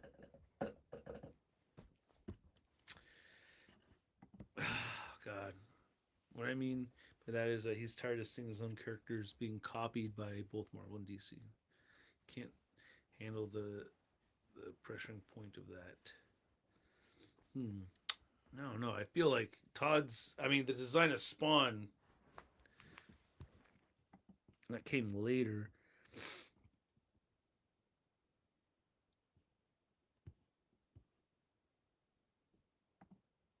Why did the writers of Skybound Transformers make Alita replace Optimus?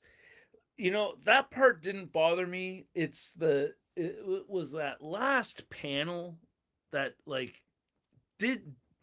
is she really leading? Not really. That's what spoiler alert. I've read up to volume 5 of the Kirkman of the Image Transformers comic, which I love, except for the last freaking panel or the last page when Optimus says, "Okay, Alita One, the Matrix chooses you, or you're going to be the leader of the Autobots now." And she wanted to, instead of staying on Earth, Alita One wanted to go to Cybertron and fight the battle over there. Optimus is like, "Oh, we got to stay over here and clean up our mess." But, the majority of the Autobots agree with Alita One. She gets the Matrix of leadership, Alita Prime. This whole big deal, this whole argument over her wanting to fight on Cybertron, and Optimus wanted to stay on Earth. You have all that conflict happening. Optimus says, okay, you take the reins now. You lead. And the first thing she does is she turns her ass right back around and says, okay, what do you want us to do, Optimus? Like, what? Like, what? We're going to do what you say, Optimus. Like, what was the point of any of that? What was the point of any of that? Right? You get how ridiculous that is for me to read that? Like, you have one leader says we should go left. The other leader says we should go right. They're so divided on this conflict to the point where the one that says let's go right says, okay, look, I'll let you be leader. The Matrix has chosen you, so you go be leader. And then she goes, okay, let's go right. Like, what was the point? Because it's Kirkman. Dude, I love Kirkman. Kirkman's a great writer. But that right there, I was like, what the fuck?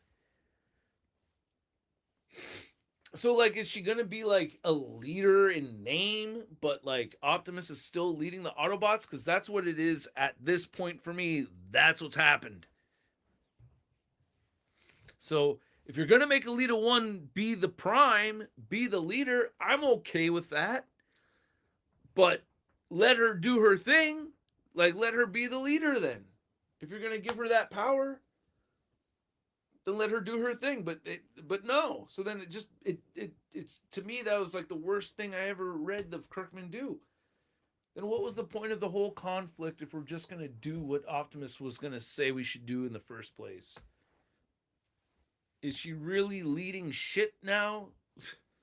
Okay, my first task as leader of the Autobots is to do what Optimus Prime said.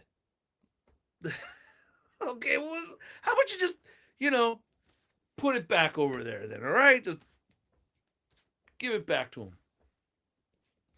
How did she have her tetas, like, open up? It was a little bit weirder with a female. I want to see some weird boobs. Can your boobs do this? Oh, my God. Have you ever seen boobs do this? Whoosh, like, ah! Sorry.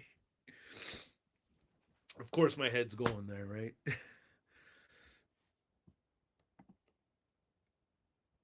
It made me mad to see Optimus Prime give Elita the Matrix. Hey, look. I'm not going to get mad at anybody else getting the Matrix since fucking dickhead over here. All right? If this douchebag got the Matrix, anybody's up for grabs, all right? There is no fucking threshold that's going to disappoint me more than that. Okay? If you're not upset about him getting the Matrix, but you're upset about Elita getting the Matrix, that, bro, just saying, you're calling yourself out for a minute right there. How are you not going to be mad over that, but mad over Elita 1 getting it? Elita 1 deserved the Matrix of leadership way more than fucking hot douche. Damn. No, dude. Don't get mad. Why are you mad? That's the one to get mad over. Him. Yeah, exactly. Thank you. The Rodimus Prime doesn't make any sense. At least with Lolita, there was a story and she was doing some real leading and she was doing some badass shit to earn it. How are you gonna be mad? I mean, if you're mad also about Hot Rod and you're mad about Elita too, that's okay with me. But if you're not mad about Hot Rod, but you're mad about Elita, you're calling yourself out, bro. You're calling yourself out. Think it. You got to take a second to think about things for a minute. Real Transformers fan, if Hot Rod is your favorite character. Oh, I'm not gonna say that. I'm not going to say that. I don't feel that way because it all depends on when you're born and when you started. Because I'm old enough and young enough that a lot of dudes my age I was born in 1981. So I'm on that cusp of like I got into Transformers like with a bunch of the 10-year-olds at that time, but also a lot of dudes my age got into Transformers a little bit later, and like Hot Rod was like their Transformers guy. Like that was the character. So I understand like if you grew up with Transformers in the 80s, like there's a strong likelihood that you did grow up with Hot Rod as your leader of the Autobots. So I can't stand behind this statement right over here. But I mean, so it's like I I almost feel sorry for them, okay? Because it's like you never really. That means that you grew up at a starting point. You started with Transformers when Hot Rod was. You either started Transformers with the movie or you started Transformers season 3. Not your fault. Not your fault. You could still be a true Transformers fan if you started at season 3 or you started with the movie. Just unfortunate you didn't grow up with the true leader of the Autobots being there. That's all.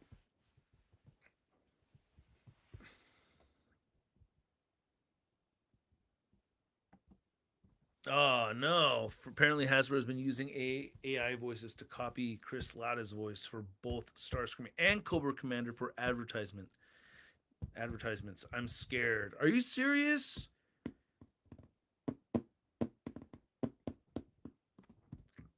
Oh god damn! I hope not. Said apparently. Frank has done a great job. Frank, his last name.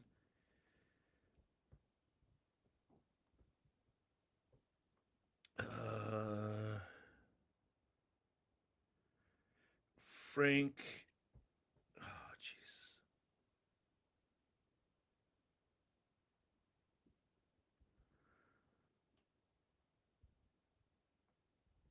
Aw.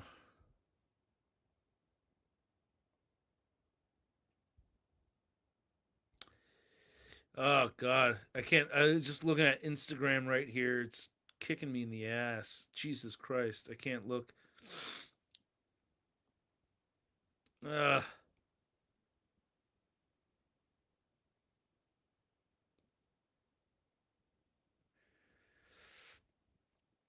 yeah.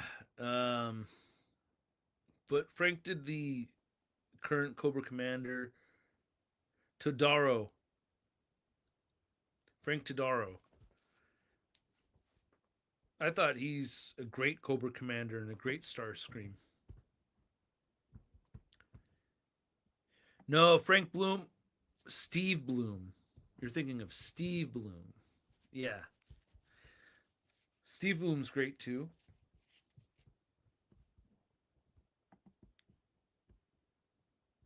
Yeah, Frank Todaro is who I was thinking of. I was trying to find my picture of. There's a picture of me and Charlita One and Peter Cullen together, and I've been trying to find it.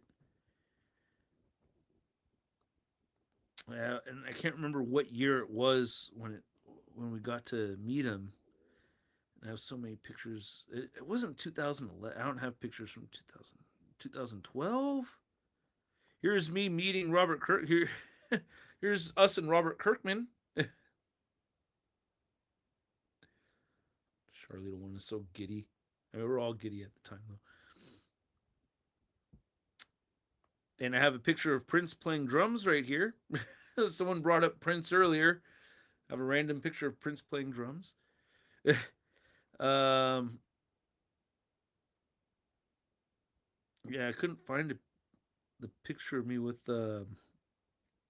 Peter Cullen. I know it wasn't 2016. That's way later. Oh, there's my friend Isaiah. Yeah, I was trying to see if I could find it, but yeah. No luck. Oh, wow. This is from the first time I met Kevin Smith.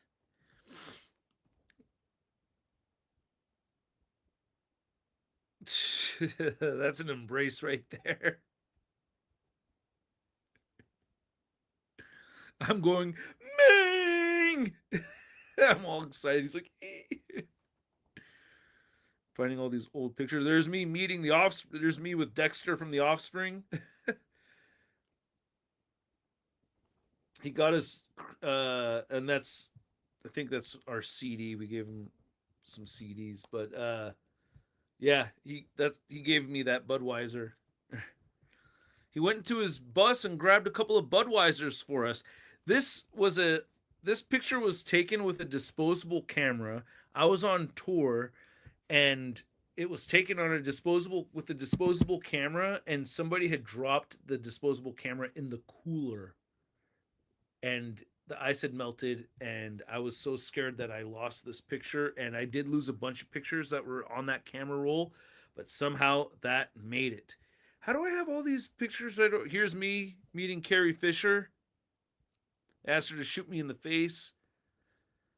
Beforehand, I asked a stormtrooper if he could let me use his blaster in case she's down. He's like, yeah, but she's probably not going to do it. And I'm like, whatever, man. And then she said she was down, and I just grabbed it, the blaster, and people in line were like, woo. It's me and Matt Skiba from Alkaline Trio. It's like all these, but I'm not finding the Peter Cullen picture. Here's a picture of me in the 80s with my brother. Oh my God. Look at that. All right, we're going too far down memory lane over here. All right, you guys. I'm gonna end the stream here. Thank you guys so much for joining me and being a part of this. Damn, I was really hoping. I spent a lot of time looking for. Oh, God damn. Yeah, I can't. Yeah, I have all these other pictures. I haven't been able to find it. It's a picture of me and Stan Lee.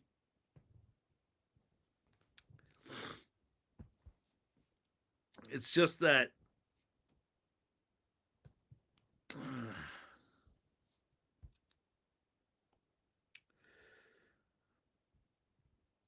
you know, the fact that he thought I was a troll and stuff like that, and it's like it made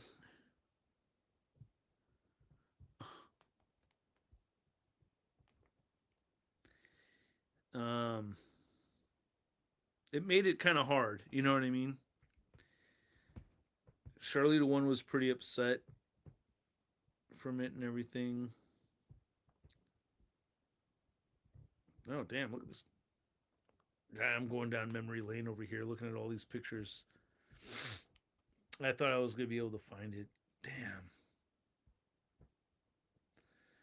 But yeah. So it's an old picture of Boog the mall.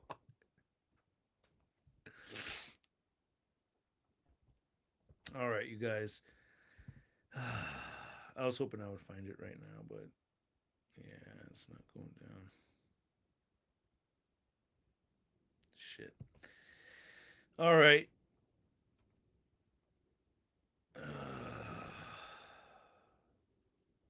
Rough day, man. I'm going to work on my video. I'm just hoping I just keep hoping I'm going to find it, but yeah, I'm not seeing it here. I'll post it whenever I find it.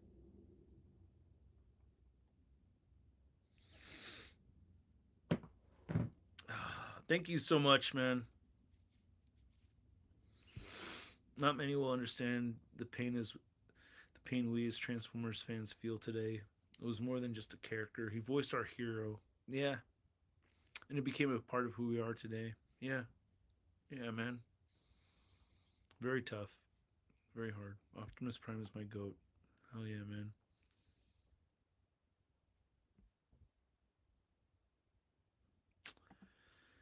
Short 6+ canceled all the Green Home pre-orders. Oh my God. What the hell? Oh, 6-inch plus canceled all the Green Scar pre-orders? Oh, the Green Golem pre-orders. Oh, no. Heard about Todd making his comics like Spawn. Got the idea of creating my own characters inspired by Todd's Marvels and DC. That's awesome to hear, Mr. Codexter. Oh, the Green Golem.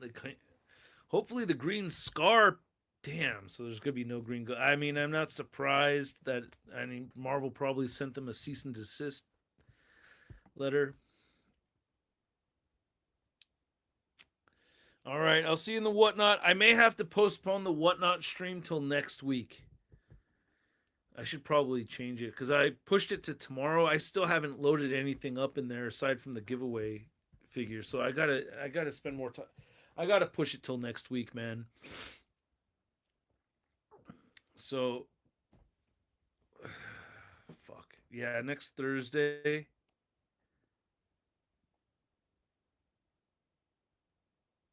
Next Thursday or next Friday.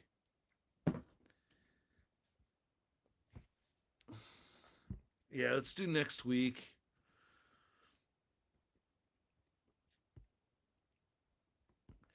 I think that was a rumor.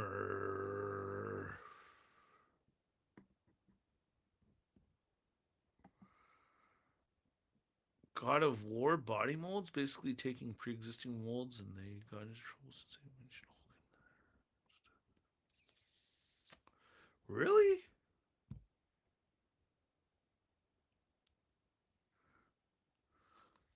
God of War 3 body molds? I don't think so. Really?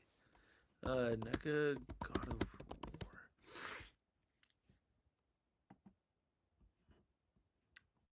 What figure, though? This is not the God of War.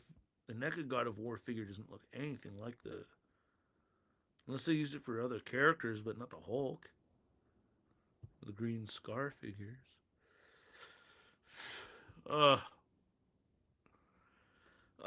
Man, it's brutal. All right, you guys. I gotta go take some pictures. I don't know what I'm gonna do right now, man. I still feel hella sad. But I gotta move on and do some other shit. Oh, Orc. All right, NECA God of War Orc.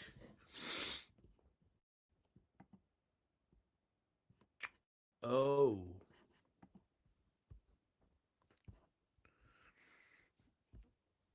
Oh, it does look very similar. I don't know if that's the same, though. I don't think that's the same. I don't know about that. Oh, they do look... I don't know. Do not know.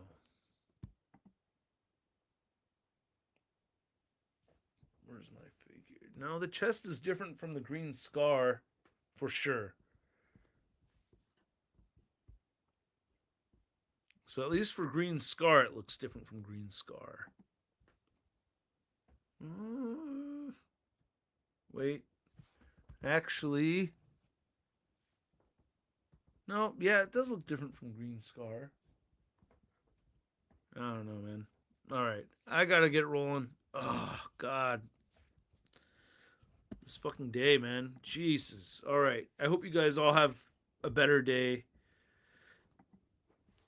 A video of your favorite Prime figures that were voiced by Peter would be pretty awesome, dude. Kind of like a retro throwback to some older figures at the same time. That's actually a really good idea, Marvelous Geek. Thank you.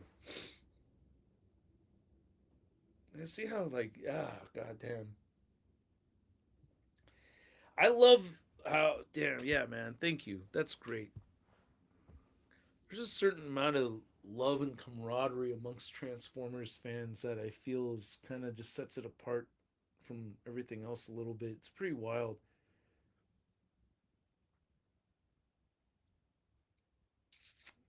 Man. Bummed out. All right. All right, you guys. I hope you guys have a much better day. take care of yourselves and each other. And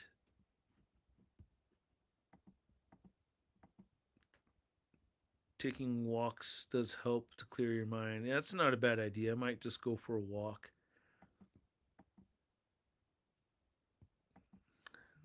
You are one with the Matrix.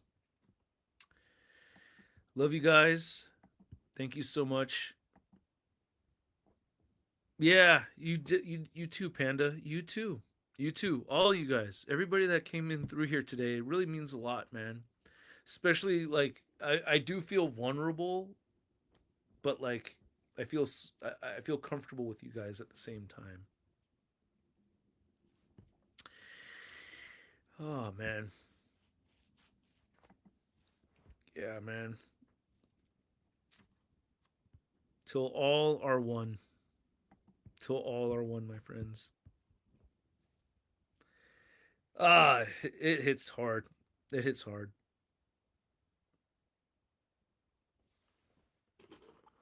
All right, you guys. What a blessing to be alive and enjoy each other's company. I want to just end this just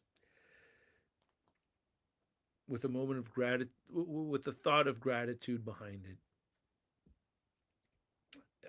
Oh, whenever I go through sad times, I have to try to think of things to be grateful for, you know?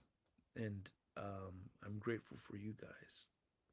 I'm very grateful for you guys.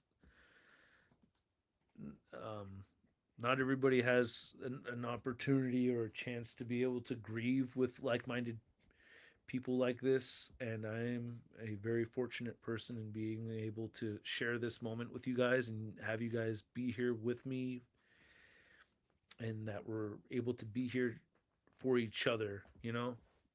So I'm very grateful for you guys. You guys have a good day, huh?